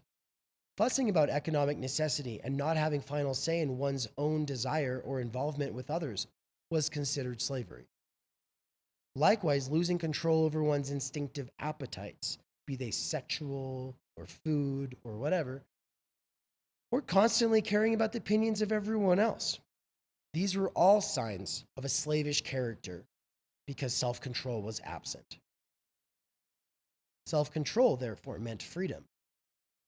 But freedom, more generally defined, was freedom from economic necessity. So what is economic necessity, and how does it undermine freedom by making slaves of us all? And I go into it. If you want to read that, go for it yourself. You can pick up this book on either Amazon, or to save a few dollars, you can get it off of theory-underground.com/store, or /time energy, because actually there's a page there. You can go check it out. But economic necessity is something we don't usually use that term. We did talk about essential laborers in 2020, right? The idea being, if you're not an essential laborer, you should be staying at home. And there were some people whose jobs were considered essential labor where it's arguable that it's really essential. Like, if they really stopped, would the world really stop? But, if you're driving to get essential goods to people, then that's pretty important, right? The society will fall apart without people getting the things they need to stay alive. Economic necessity ties into this idea of like bare necessities, right? Means of subsistence is how you'd talk about it in the classical political economy terms. And so the basic idea of freedom comes to us from a society where it means not concerning yourself with the daily reproduction of society, not concerning yourself with the making of meals, not concerning yourself with the raising of the food, not concerning yourself with the raising of the children. And so in that sense, women and slaves and children belonged in the domestic private sphere. And the only people who got to be free were these men of Athens, who were basically aristocrats. And so there is obviously this counterpoint where you could say, well, I don't want to live in a society where some people get to be free and everyone else gets to be slaves. And of course, I'd say, yeah, who would? Who would want that? But that's a cheap cop-out. Now, considering the fact that we're all slaves, in at least one basic sense, and that is that if you do not turn over the overwhelming majority of your life's time energy into its reduction into labor power as a commodity on the market for exchange, if you don't do that, you will be homeless, you will be cast out, you'll be exiled, you will be considered worthless, right? And that's true whether you are plumbing, digging ditches, building houses, driving trucks, or if you are a lawyer or a doctor or some finance bro. In any one of these situations, if the overwhelming majority of your energy-infused time that is repeatable has been instrumentalized as labor power, then you're a slave in this classical sense. And rather than say, oh, well, then we should come up with some new definition of freedom, I say, no, I want freedom. I'm not going to be sold a fake bill of goods. Don't tell me I'm free until I have my time energy freed up from wage labor, from labor power. Until then, all the rest of it is just a bunch of words. I call that time energy reductionism in the new version of this book. Time energy reductionism just says that when someone comes at you with a whole bunch of talk about how things should be, how you should be, how things should be different, and who's at fault for the way things are, if you don't see in all their discourse a genuine, plausible possibility for emancipating time energy, then it's all rationalizing slavery for all. And we shouldn't be surprised that that is the case because this is the society we live in, right? We all kind of presuppose our time energy being turned into labor power. Nobody's got that radical imagination. And even if people have radical imagination, it's kind of just like, oh, well, wouldn't it be nice if this or if that? No one's really thinking about, yeah, well, at the end of the day, the one thing that cannot be sold back to us or even produced is time energy itself. Unless, of course, and this is a possibility, automation could play some kind of a role in producing for us relative freedom from daily concern with the means of production, economic necessity, and all of those things that we need that we call means of subsistence. So what does schooling have to do with time energy? Obviously, if you went to school, you probably spent a lot of your life preparing yourself to jump through a bunch of hoops every week. You prepared yourself at home. They call this homework. And then when you're actually there, you got to make sure you get from point A to point B on time. There's probably bells and there's actual drills and it's sort of like this regimentation, not just of you, but of your peers, these artificial peer groups that get constructed so that you see yourself not as a human that belongs to an intergenerational thing called history, but instead as like this sort of micro identity within a niche subsection of a generation. And then within that slice of that, within that, I don't know what's the word I'm looking for. Within that, though, you see yourself vis-a-vis everybody else, right? You are ranked and either congratulated or humiliated on the basis of how you do on things that ultimately, like history or math or science, you might have been interested in, but not at that time of day. Maybe not on the day that you were more interested in this other thing. Like I'm thinking of somebody who just like all about zoology, but not being able to study zoology because no, you have to do these other 10 subjects, right? It is not a system that honors or dignifies your own inherent interests, right?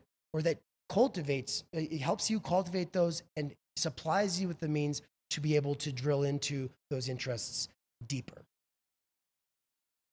Turns out that's not an accident. Turns out, now, of course, if I say it's on purpose, then people go, well, this is conspiracy theory discourse. Well, yeah, I mean, kind of, because in the beginning of the 20th century, as the professional managerial class was emerging, it had to sell itself as a useful function to replace Pinkertons for the capitalist class. Basically, what that means is capitalists used to just call in like private militias to beat the fucking shit out of workers who were organizing. But that just creates more bad blood. It doesn't really solve the problem. The PMC develops itself saying, we'll solve the problem. Don't worry about it. We will monopolize the most important kinds of skills that actually give people any kind of autonomy or empowerment in the workplace. We will further streamline and compartmentalize all activities in the workplace, and therefore make workers more exchangeable, more replaceable, right? And if you read Frederick Winslow Taylor, the father of Taylorism, if you read Henry Ford, if you read W.E.B. Du Bois or Edward Bernays, these are all self-conscious PMCs who are selling themselves and their worldview to the capitalist class, saying, you guys need us. You actually need us to be able to run this thing in a smooth enough way that you can keep making a profit and not see the whole thing turn into a civil or world war, right? And so just a couple of years before the 1917 revolution in Russia, there was this guy named, what is his name? Father of progressivism. Well, I talk about it in this chapter. I should just be reading this chapter. But I'm drawing a blank on what his name is. Come on, everybody. The president. He invaded Russia in 1918. Wilson? Woodrow Wilson. Thank you. Yeah, it was in 1914, I think. I quoted it in here. He says, we don't want a kind of education that finds in the general masses people with the potential to become scientists or men of letters or artists or poets. No, fuck that shit, he says. We don't need more. We've got plenty of those. What we need are humble workers who know their place, who do more perfectly what their parents did imperfectly, right? That's basically what he says. Well, how does that come about? I think Michel Foucault outlines it better than anybody else. And so I don't tend to consider myself a Foucauldian, but I do think he's an important thinker. And something I really appreciate is the long quote I've incorporated into this book. So we'll get to that in a second, but I'll read up until that point. Chapter 7, what schooling does to time energy. We are born into a world where all of our loved ones, primary caregivers, and everyone we know is busy. Too busy to really ever spend time with us. Their free time is garbage time.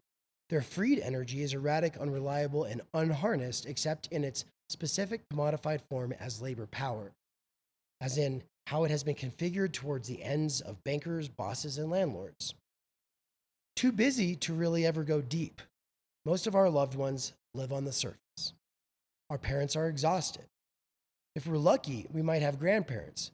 But how often are they little more than the hollowed out shells of people whose most formative and prime years were used up in service to parasitic others, exploited by mechanisms that left no time energy to their generation to become much more than wise consumers of a bygone era, right? Because our loved ones are so busy, we are babysat by others, usually in purportedly educational institutions. We spend our formative years away from loved ones, supervised by people who have chosen the righteous pursuit of rearing the youth. Those who choose to do so sometimes simply have an undying love for others, and they do their utmost to empower the next generation to overcome the obstacles it will face. Many, though, have explicit ideological ulterior motives, considering it their task to influence the young to become good socially conscious liberals or Bible-thumping evangelicals. In the United States, there has been a culture war between parents and teachers for as long as any of us have been alive, though it became more pronounced in the last few years. It is clear that both sides treat students as means rather than ends, seeing in children an opportunity to direct rather than empower, to influence rather than educate, to limit rather than expand. But this is only the surface still, and it has little to do with the way time energy gets fragmented. Our loved ones being busy or broken all the time would be enough to leave our time and energy fractured and more or less useless to ourselves or others beyond basic functions and games. But humans always desire something higher than mere survival. Without schooling scooping up and engineering the majority of the population, who is to say what would come? One thing is for sure, though. We would not be as useful to capital.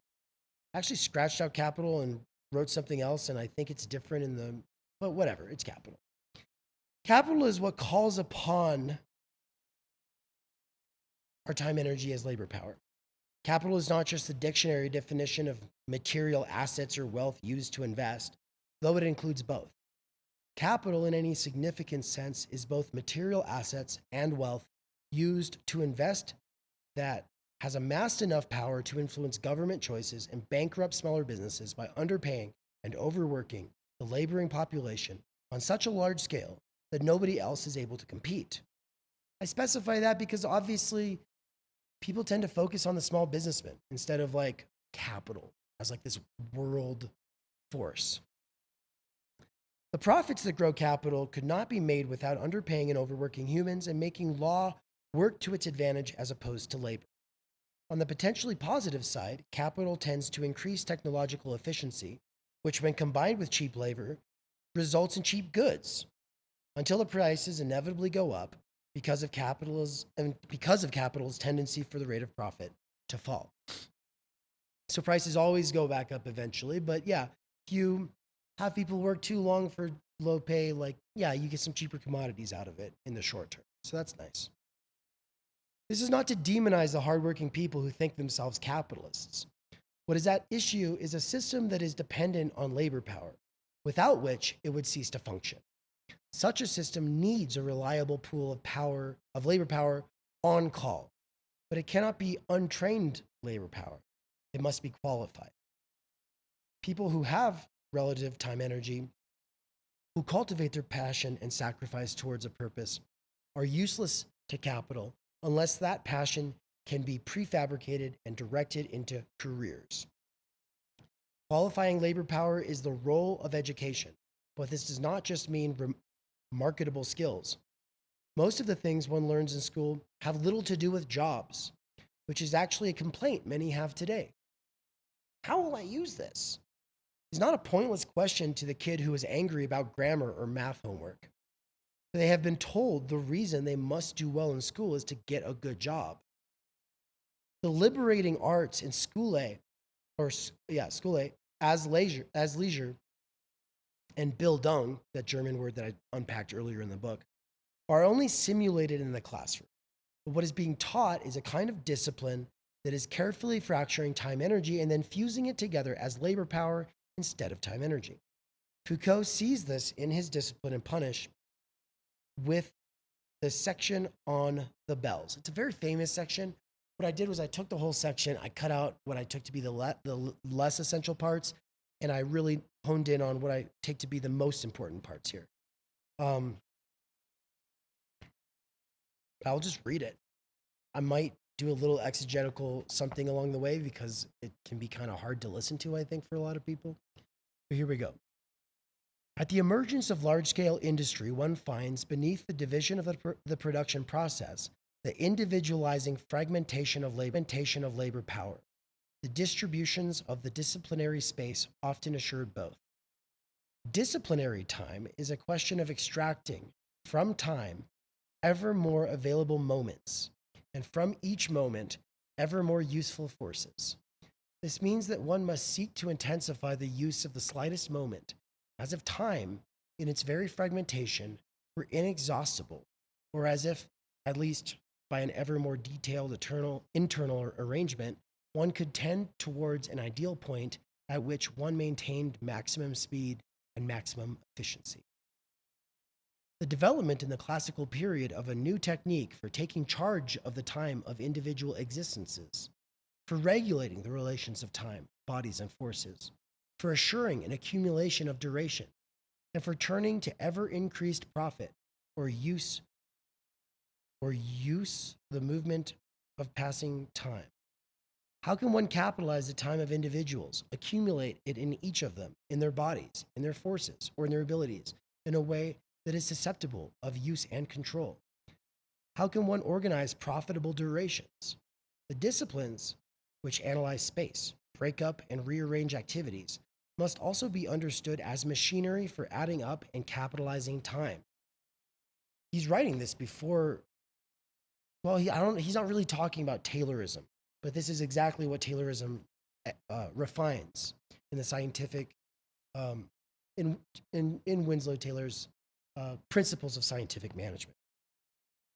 This was done in 4 ways which emerge most clearly in military organization. 1, break down time into separate and adjusted threads. 2, organize these threads according to an analytical plan, successions of elements as simple as possible, combining according to increasing complexity. 3, finalize these temporal segments, decide on how long each will last, and conclude it with an examination, which will have the triple function of showing whether the subject has reached the level required, of guaranteeing that each subject undergoes the same apprenticeship, and of differentiating the abilities of each individual. This is just standardization, right? 4, draw up series of series. Lay down for each individual according to his level, his seniority, his rank, the exercises that are suited to him. Common exercises have a differing role, and each difference involves specific exercises. At the end of each series, others begin, branch off, and subdivide in turn. Thus, each individual is caught up in a temporal series which specifically defines his level or his rank. It is this disciplinary time that was gradually imposed on pedagogical practice. Pedagogical practice means educational theory, right? Like how we educate people. This military standardization got applied to public schooling at the beginning of the 20th century. And it was done so with the explicit purpose of making sure that people didn't get it in their head that they could go be poets or philosophers or scientists or do things with leisure time, but instead, no, you're going to be a little worker, or you might be a professional or a manager if you're deserving enough, but that's it. Specializing the time of training and detaching it from the adult time, from the time of mastery, arranging different stages, separated from one another by graded examinations, drawing up programs, each of which must take place during a particular stage and which involves exercises of increasing difficulty, qualifying individuals according to the way in which they progress through these series. You go take some basic pedagogy class. Education was a part of my master's program. I sat in a lot of education classes. They basically say all of this, but they have like a prettier way of saying it, right?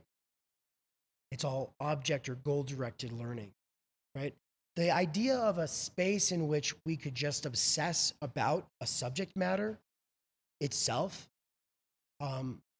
without really concern for the clock or how it's going to be instrumentalized to be useful to somebody else or your own future career or whatever, but just be able to go into it for the sake of understanding it itself, that's not on the table. That's not been on the table for a very long time for almost anybody. For most people, that ain't even there. Even if you're like a kid of like one of the richest people in the world, that's probably not even on the table for you. It was for some children of the wealthy. It was for some children of aristocrats back in the day. It was ostensibly in Nietzsche's own schooling, right? Like in his development, the idea of otium, which is leisure time, was something that they were working with. It's something that he was self-conscious about, and it's something that they valued, and that they prioritized, and that they saw socialism and the levelers as a threat against, right? Working class resistance to being turned into mere extensions of capital scared people like Nietzsche because they were like, well, shit, they're coming for our free time, right? If they want to take away our property, then we'll all have to work all the time, right? And I talk about that, especially in the afterword of this text. And I basically say Nietzsche's right. Any social movement that does not have freeing up time energy for people as one of its main goals and have a plausible way forward to actually achieving that end is not a solution.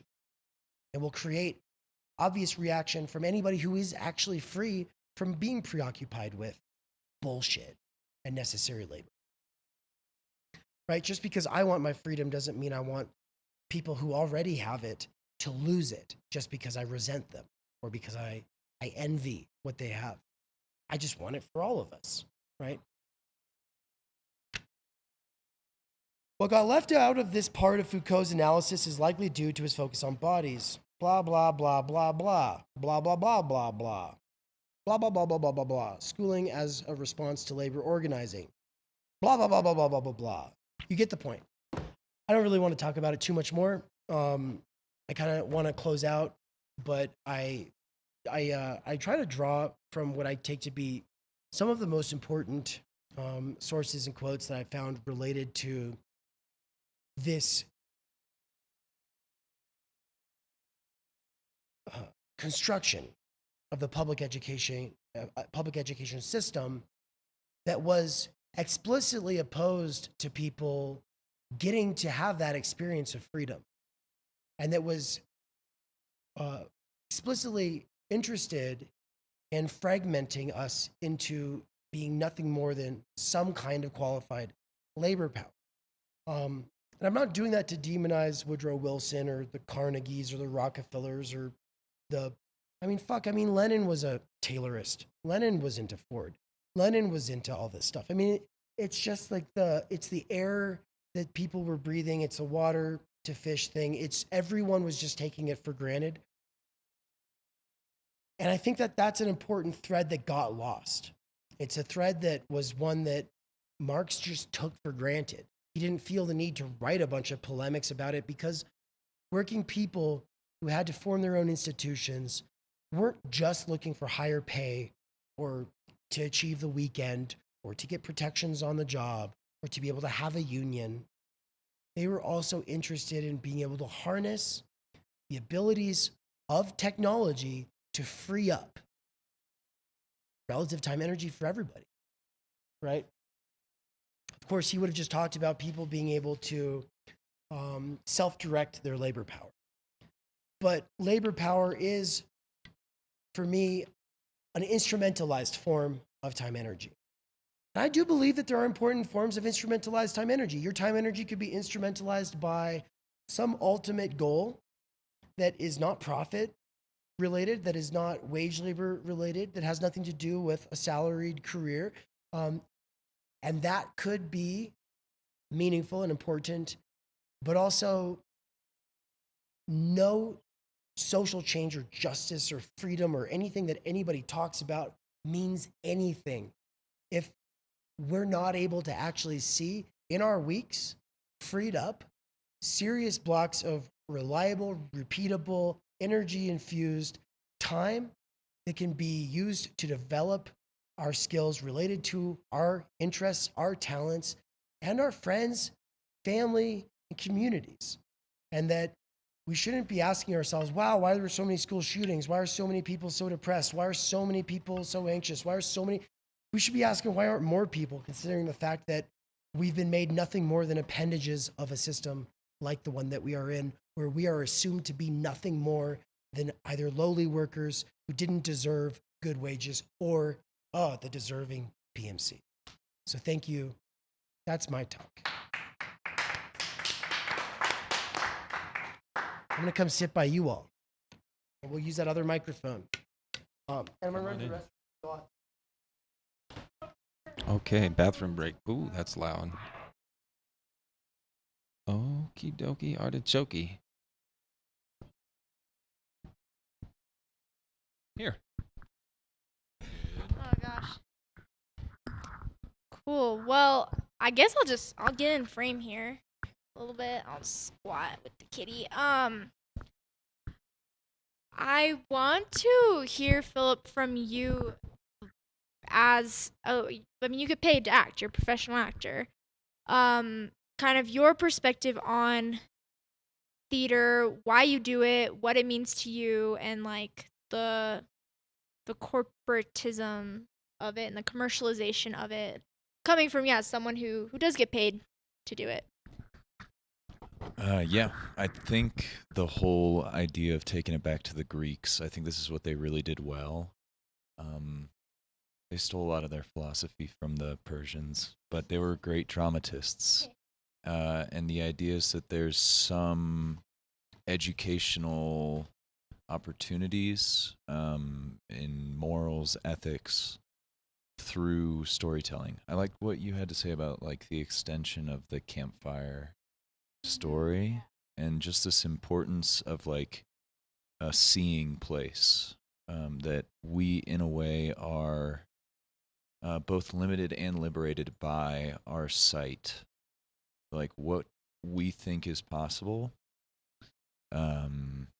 often is downstream of what we see.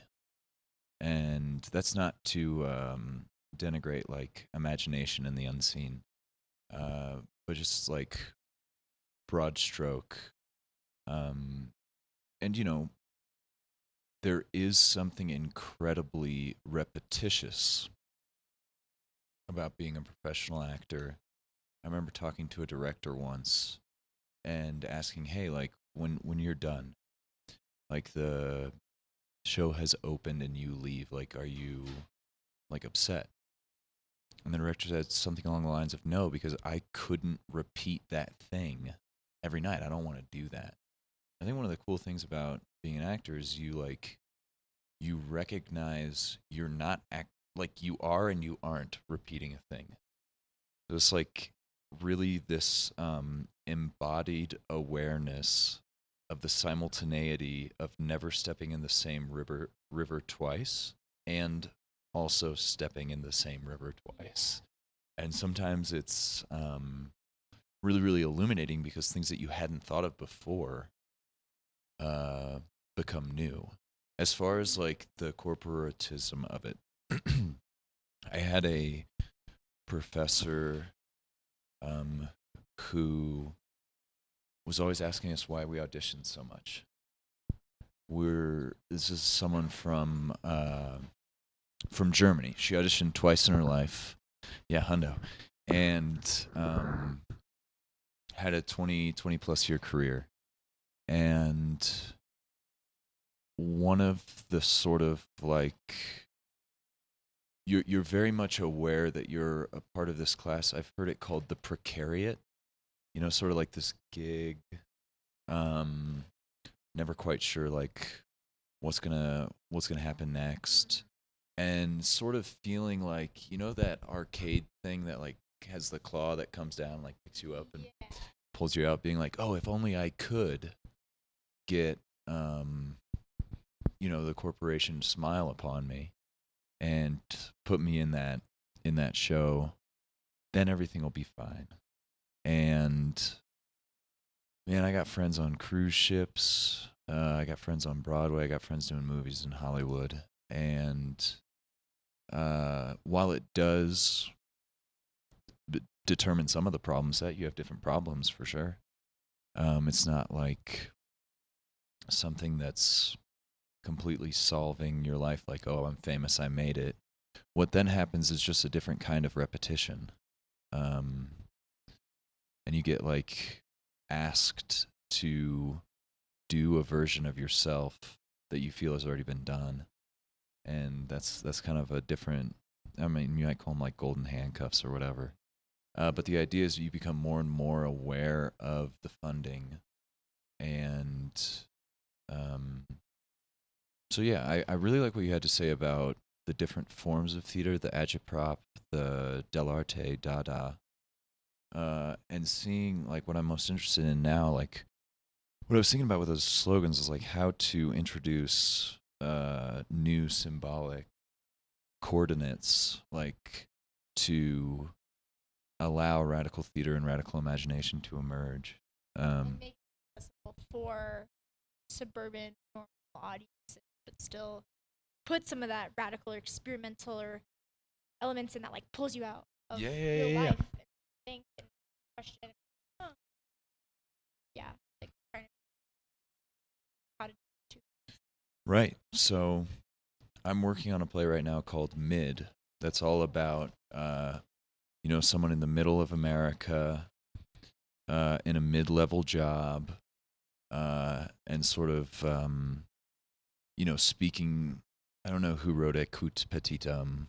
Reich, I think, was his name, but just like speaking to the condition of the everyman nowadays, and seeing if that can be something that people are able to see. And I get the whole thing with like the smartphones and the streaming and all this, but I think that's one of the beauties of theater is that we can tell a story that's so captivating, that's so like touching, that people almost have no choice but to be like, whoa, this is better than anything I can get. So it's not like, you know, you kind of guilt people into doing that. You provide them with excellence, and so like they can't look away, you know. And it's like, I feel very invigorated just from this talk and different spaces to go out and make that happen. Yeah.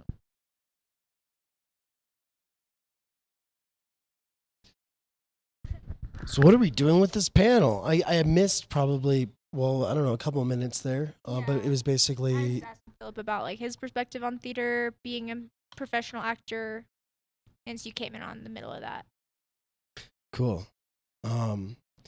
So I think, I don't know, we should all ask each other questions, and we should engage with the chat a little bit, as well as people joining from the future. But of course, we don't know what the people joining from the future, what their questions will be, and so we can pretty much just engage with the chat. So do ask questions if y'all have any, and we'll probably close this out in like 20 minutes, I'm guessing. But somebody in the chat said, "I have not heard the word love," which I took to be an interesting question. There's a lot of other words you didn't hear too. But when I talked about time energy for family, for friends, for community, that's obviously implicates or insinuates love, you know? I think I just avoid platitudes to the best of my ability. And since most people are used to only being sold platitudes, they go, "Well, where's my platitudes? I want some." I mean, I can give you some, but I just don't care. I just don't care about platitudes. Like, we already said something about solidarity too. And it's like, especially in leftist spaces, like that comes back in a sort of platitudinous form. Is this a thought terminating cliche? Yeah, we need love. Yeah, we need solidarity. Cool. I mean, we're doing it. It's weird to talk about it though. I don't know. I just That's my reaction. And if, Holly said it's very. She said yes, love is important, which is like, but it's like, duh, like, we wouldn't be here. And I guess I don't know what context this person who made the comment was talking about it in, or like they're talking about love, like romantic love, family love, but like we would not be here doing Theory Underground if love wasn't at the basis of kind of our lives, because we make our lives better and we do got married if we didn't believe in love. We wouldn't have Nance on the tour with us if there wasn't some sort of like love going on there, love of what we're doing. Philip wouldn't be doing a show night after night if there wasn't some love for the art. So I just, yeah, it's super cliche to talk about, to go, oh, well, of course we love. It's like we do. Like, the point of philosophy is to make your life better and to explore those ideas like love and beauty and the good life. Like, love is just inherent to the good life, and that's kind of a fundamental question and topic that we all explore in our various different ways.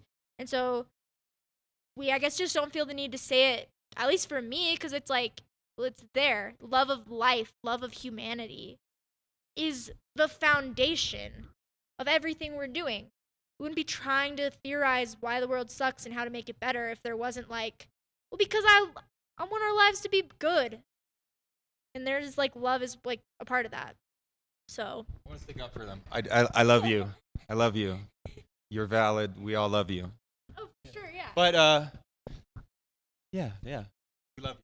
Yeah, it was just like we don't say it very much, because I think for me we're kind of all operating under that. it's just the way it was phrased. It was off-putting. But it's like, you never said the word. I never said a lot of words. What are you talking about? Yeah. But yeah, we get the point. And you know, there will be a short course on love and friendship at Theory Underground next year. It's been in the makings. It's part of the plan. It is important. Kierkegaard wrote a really important piece called Works of Love or something like that. I think it's called Works of Love. And then there's also C.S. Lewis did a really important thing. There was a contribution towards that. Badiou and Byung-Chul Han have both theorized eros and love in their own ways. And so it's important for establishing a basic kind of like some reference among people who are in various ways sharing in a passion project. And a passion project kind of does speak to love, I think. I want people to be able to explore their interests, but I say that that's because an interest, if it turns out after exploring it for a while, is more than just an interest, it turns into a passion. but that requires a sort of license to explore it without first instrumentalizing it. So, we basically have to be in this space of exploration to be able to explore your interests. And then you go, I'm interested in this thing for a while. And then you're like, fuck that. Oh, I'm interested in this thing for a while. It's whatever.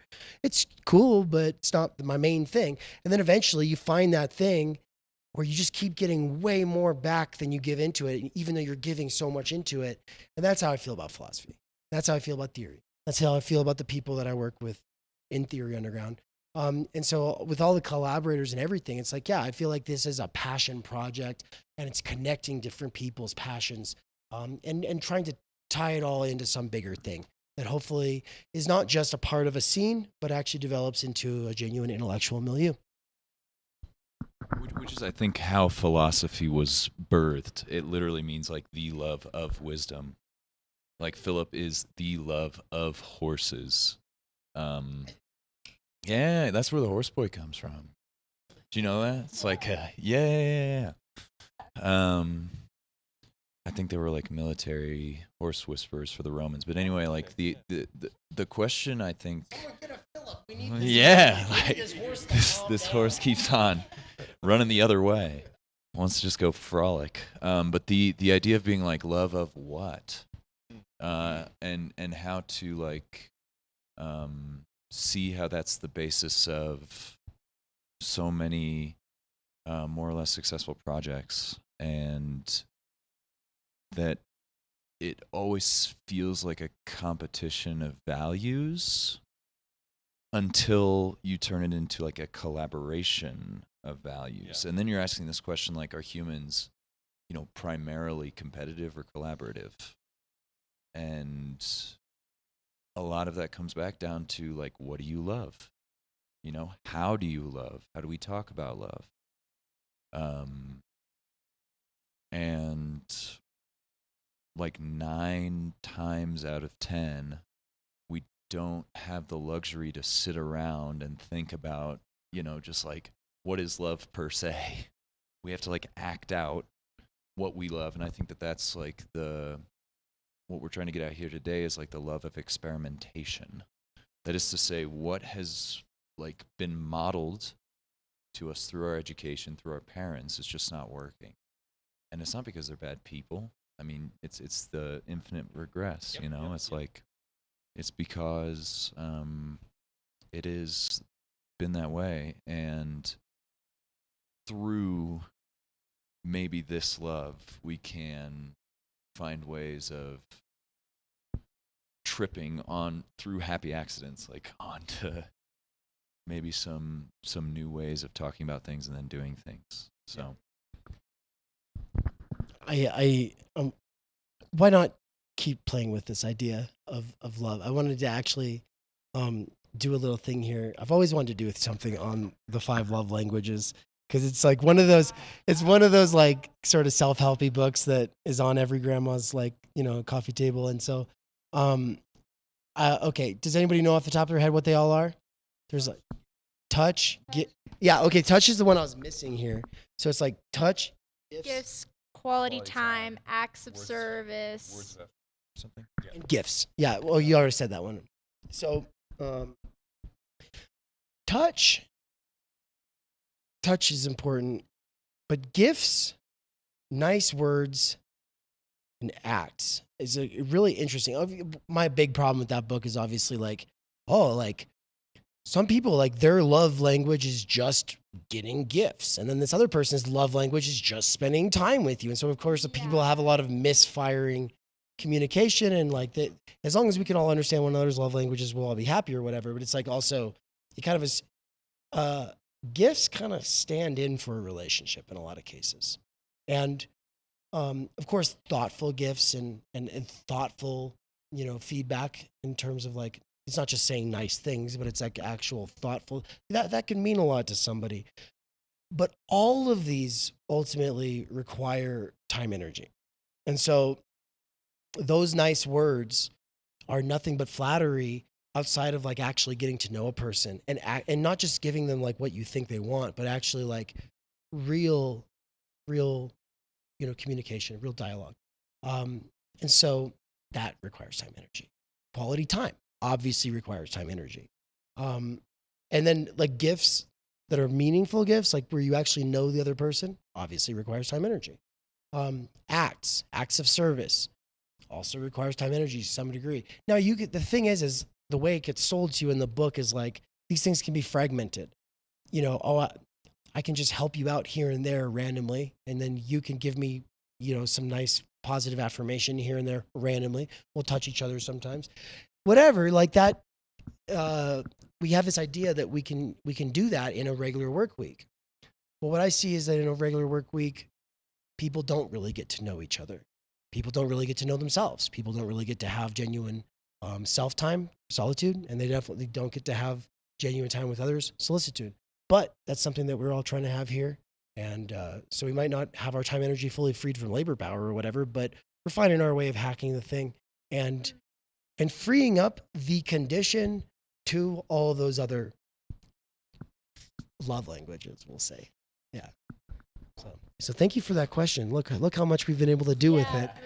Is there anything else anybody kind of wants to ask one another or talk about before we close this thing out? I got a question for you, Nance.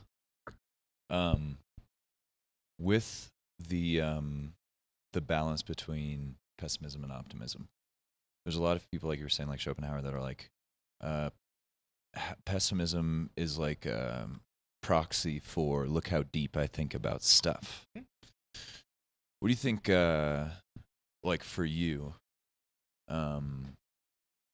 like how do you kind of do your day in, day out life, search for knowledge, search for truth, remain humble within these two,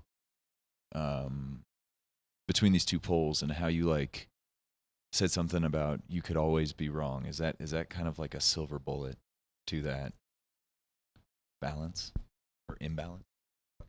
Yeah, I think like when I was younger, I definitely believed I was like freakishly smart, like not normal smart and deep and all that shit. And then somewhere along the way, I think I like flipped into the opposite direction. So like I do always assume that I'm the fool. And that tends to work because it's kind of tongue in cheek, maybe a little bit, like I don't believe I'm stupid. Like I know kind of know what's going on. But I always do kind of leave a lot of wiggle room, because also I am probably wrong about things that matter, like the cosmic fucking answers and shit. Like there's no way I could know any of that stuff. And the things that I perceive, the people, the events in my life, like the things that are undeniable. I know I'm not wrong about those things. I can maybe be wrong about my interpretation, but there are concrete things that I can like latch onto. Like I know you're a person, and I know we're here right now, and then like I know we're hanging out and having fun together and blah blah blah blah blah. But yeah, I just think it's safer to assume I'm not different from anyone in any real way. Like we're all the same. Maybe I fixate on things differently, or I interpret things differently, or I feel certain things differently, but same but different, man. Yeah. Like, yeah. Or as Slav always said, there's only two kinds of people: complete idiots and those who are not complete idiots. Yeah. He said that at our launch party. Video's going up soon. Stay tuned. Yeah. No, straight up, because there's like some people that get real on their high horse about philosophy, and they're like, oh, I know so much. Yeah. One of the things I think the theater is like great at teaching us is most communication is not the content. Yep. Yeah. Oh, It'll be like how your body is in space. Yeah. How the timbre of your voice. And like I think what happens sometimes is the content, say it's like 7%. Like maybe you meet someone that's 6.9 and you're like 7.1. And you're like, man, this person's an idiot. Sheesh. Yeah. And you're like, and I'm over here just like, man, if they were more like me, Yeah. let me tell you, the world would be good. Yeah. And Well, it's- that's an easy space to get into. That's a comfort zone, because it explains all the fucking ills of the world. Yeah, if only they were just like me. If only everybody was a better driver. Yeah. Yeah, and like, yeah, just slow down, man. Yeah. Everyone joined Theory Underground. There you go. That's the real solution. That's kind of what I wanted to tie this all back around to, not just to plug ourselves or whatever, but no, Theory Underground's doing these hub events now. This is a relatively new thing in the last like 2 months. And so basically, it's weird the way my energy works. I can do something for 10 hours a lot easier than just a bunch of like 1 hour appointments spread out throughout the week. And so what I've started doing was putting office hours, which should be weekly at Theory Underground. Stop teasing us with Zizek, says Christopher. Yeah, Mikey Don't worry. Mikey keeps asking me, he's like, where is it? Where is it? It's exporting right now back at the house. But no, I want to talk about these hub events a little bit. I want to give everyone a chance to say the things that they think are the most exciting in all of that we're doing. And of course, open this as a sort of like invitation for people who are doing Theory Underground related stuff to kind of drop by, right? And so if you're taking one of the courses from the past or one of the ongoing courses, then you might want to talk with people about it, right? Outside of the lectures, you might want to be able to come and like pose a question. Or like if you wrote a reading reflection on the forum, you might hope that we could like talk about it, right? Well, that's what office hours is for. But we're not just doing office hours. We're not just doing the exegetical readings that have gone up on this channel. Some of them are public, some of them are not. But I've done a lot of those with Nance in the last couple months, probably. Like we do these long form exegetical conversations, which is just what that means is that we read from a text that we've already read before. So we're not just kind of making it up as we go. We already kind of have the lay of the land, and then we read through it together, and we make sure, do we know what this is saying? We try to unpack it a little bit, and we try to add some context and stuff. But we also try to like let the text do more of the speaking for itself than we do, which is obviously resisting a tendency on these platforms just to hear ourselves talk. Blah, blah, blah, blah, blah, blah, blah, blah, blah, which is most of what happens in theory spaces. Is like we end up just talking. We never actually develop a closer, intimate understanding of the text and or of the central concepts in the field. And so it's what we're trying to do. But we also started a bunch of social clubs for these hub events. And that includes a writer's workshop that happens every week. Of course, during tour, not all of this stuff is happening on a regular basis the way that it always does. But yeah, let's talk about some of those. What are some of the social clubs and some of the events? And we'll just kind of hand this down. Philip's not actively involved in any of them right now, but there's a couple he's interested in getting involved with. And so you can just talk about those ones if you want. Just start with Dan. Yeah, one of the more recent ones has been the film club.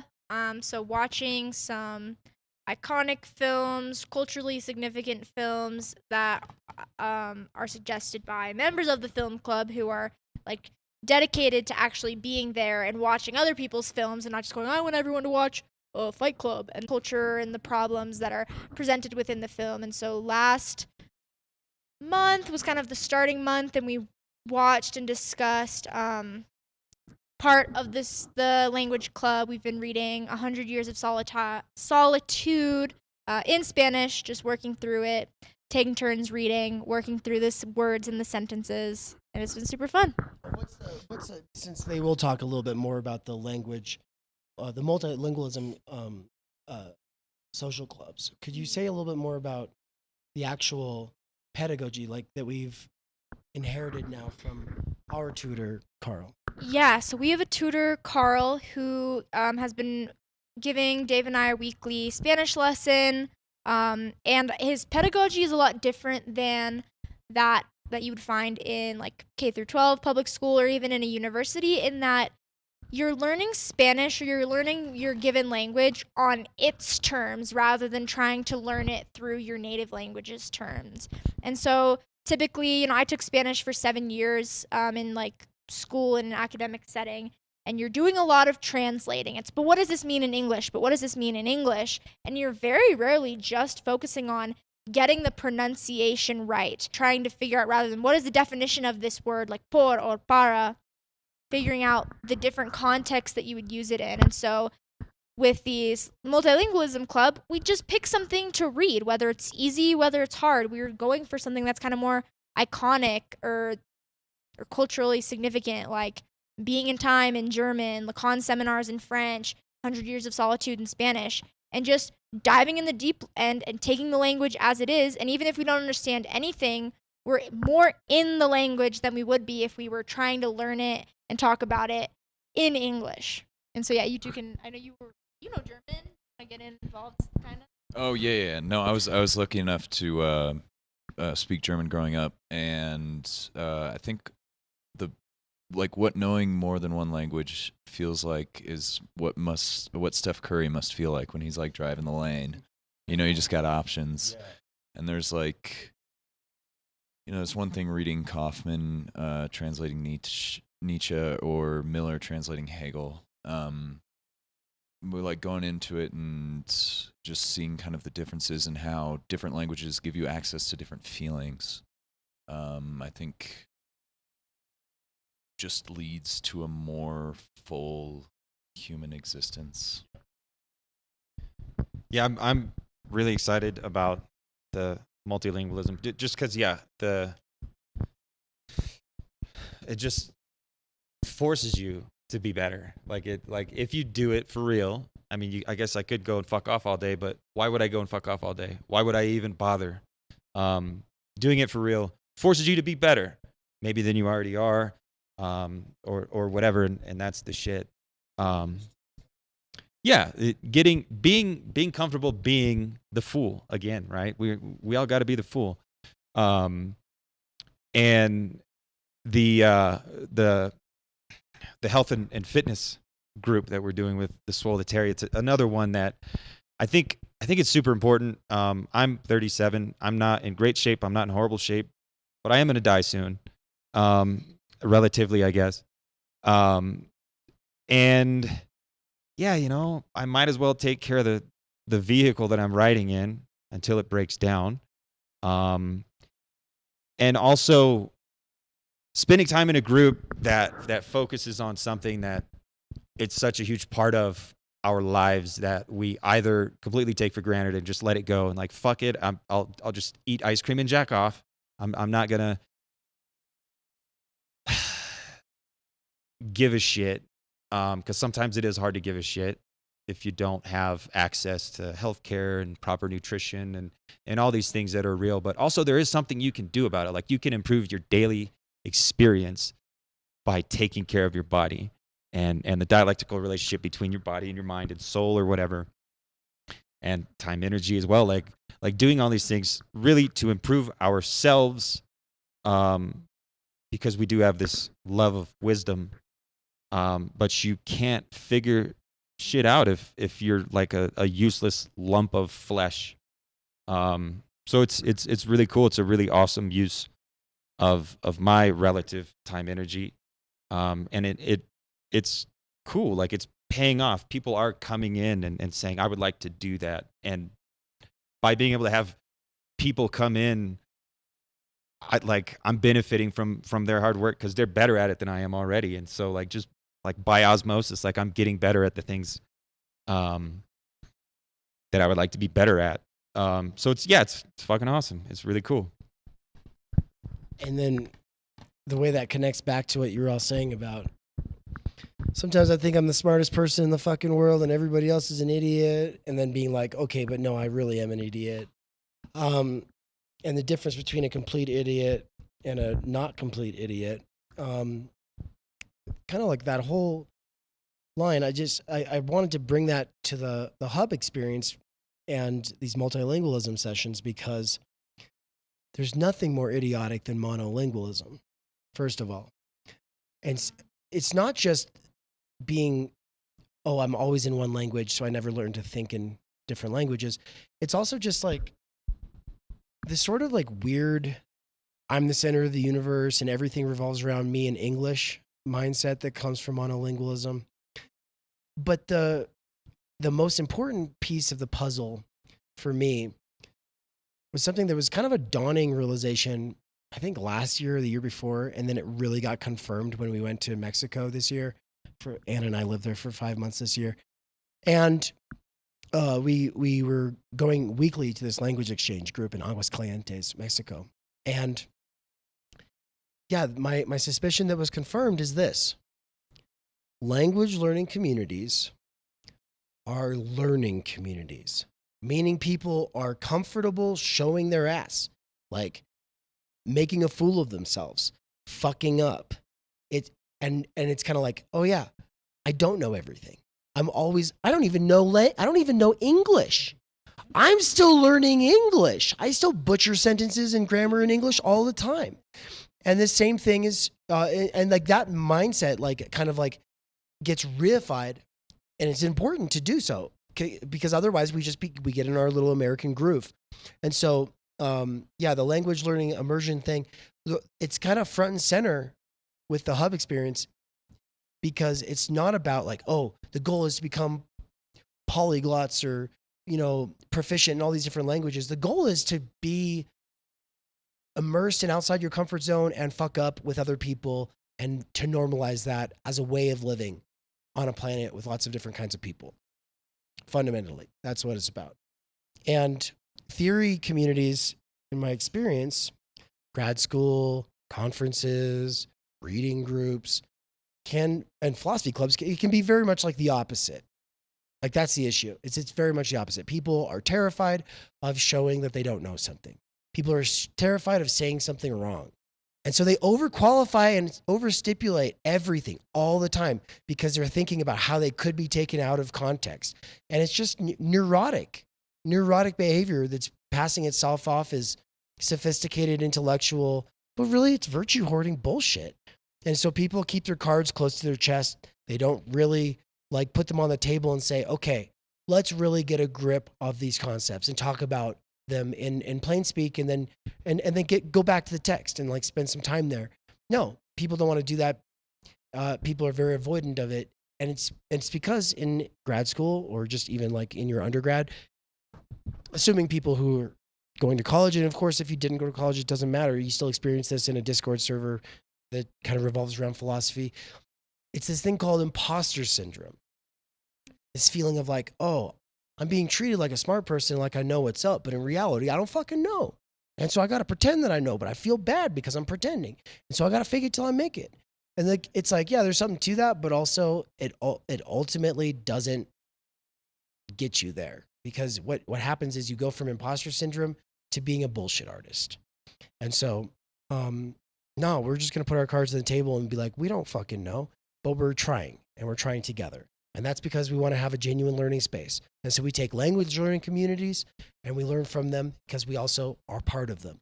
And yeah, so if theory can be taught more like that, then I think that there's a future for it. Otherwise, there won't be.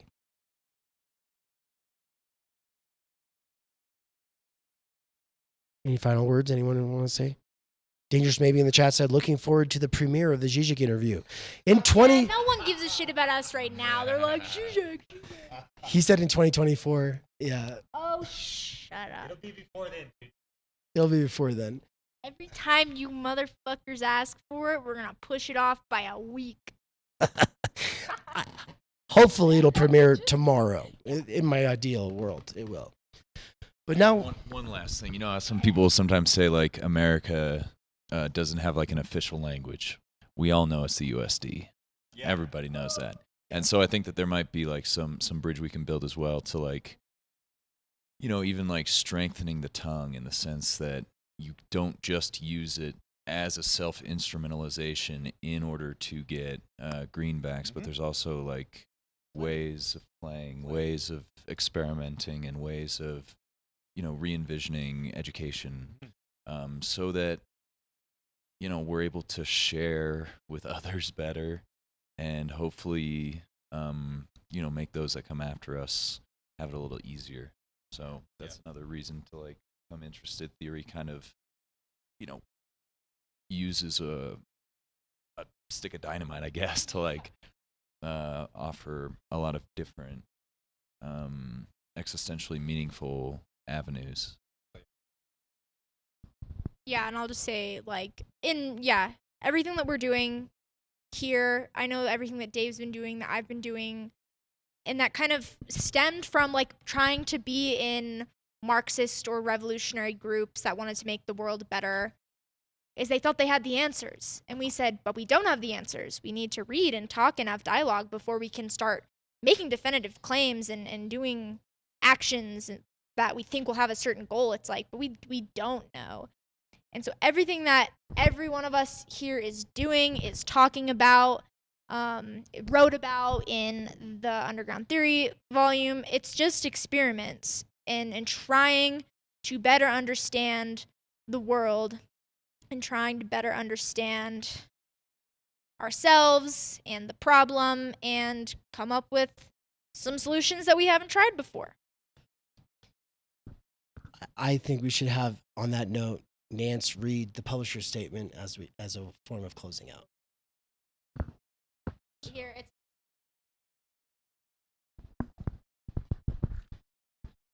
Theory Underground Publisher's Statement. Few of us have anything in common these days, outside of a common knowledge that there is no future in existing institutions, movements, or the ideologies that rationalize them. Never before has it been so important that we think and interrogate the situation we are in anew. Nobody has the answer, yet there is this idea that if you say the wrong thing, you might have to live with it the rest of your life, or that it could obstruct your opportunities for upward mobility. Professors, activists, and media personalities feel this pressure every day, but so do regular workers who are, for all practical purposes, barred from public life anyway. This culture of fear and silencing stultifies thought and discourse, leading to a genocide of voice, plurality, and the utter negation of dialectics. People who don't even go on social media at all, ever, live under a virtual specter that haunts and regulates their discourse. How do we lift the fetters that obstruct a cultural unfolding? Not by playing into the overly neurotic self-censorship or fear of guilt by association, not by overthinking what we say, not by apologizing when others choose to interpret our statements in the least charitable light, and definitely not by holding our writings up to a standard so high that it holds us back from engaging with language, the world, and others around us in new ways. We don't have the time, energy, or budget for perfection. In the same way that rock music in the 1970s was already co-opted and overproduced for mass consumption, thus leading to an explosion of underground music, so publishing today has become sterile and scripted. In English classes, or whatever language was native in your upbringing, we are taught form over substance, grammar over ideas, definitions instead of concepts. In the same way that such a great percentage of the population is schooled to hate mathematics, a perhaps proportionate percentage of us learn to fear writing. We're too worried that others will spot a mistake. This is why, in theory circles, people keep their cards hidden, alluding to what one knows rather than putting the cards out on the table and trying to genuinely think in dialogue with others. This is the opposite of language learning spaces, where everyone knows they are always learning, and that failure is part of the process of learning in any genuinely educational space. This is why Theory Underground puts its multilingualism social clubs front and center. By immersing ourselves in the deep end of other languages, getting lost in the unknown, and failing together, we accustom ourselves to the necessary conditions of learning itself. Trial and error can be fun once you realize you and everyone else is always already wrong in some way, especially if you realize there's nothing really to lose, and people who matter are going to love you anyway, warts and all. That word love. Indeed. Of course, this can be overdone. We don't want to waste precious time energy reading incoherent or half-baked thoughts thrown together in manic furies passing itself off as genius. Oops. Damn. That is why we still have a weekly writers' workshop component at the Theory Underground Live Hub events. But the emphasis is on substance, not form. Beyond the question of whether your point is getting across, we aim to hold ourselves to higher standards than the average state university. We try to model learning as a way of life, which requires becoming comfortable with failing and learning as you go. So when your critical eye catches a spelling or grammar mistake, pride yourself in the fact that you are reading underground shit, i.e., real people with no institutional backing, learning how to think and communicate, not for upward mobility, profit, or fame, but because it matters as an end in itself. Thanks, everybody. Thank you, guys. Thank you for coming and staying and thinking about the stuff.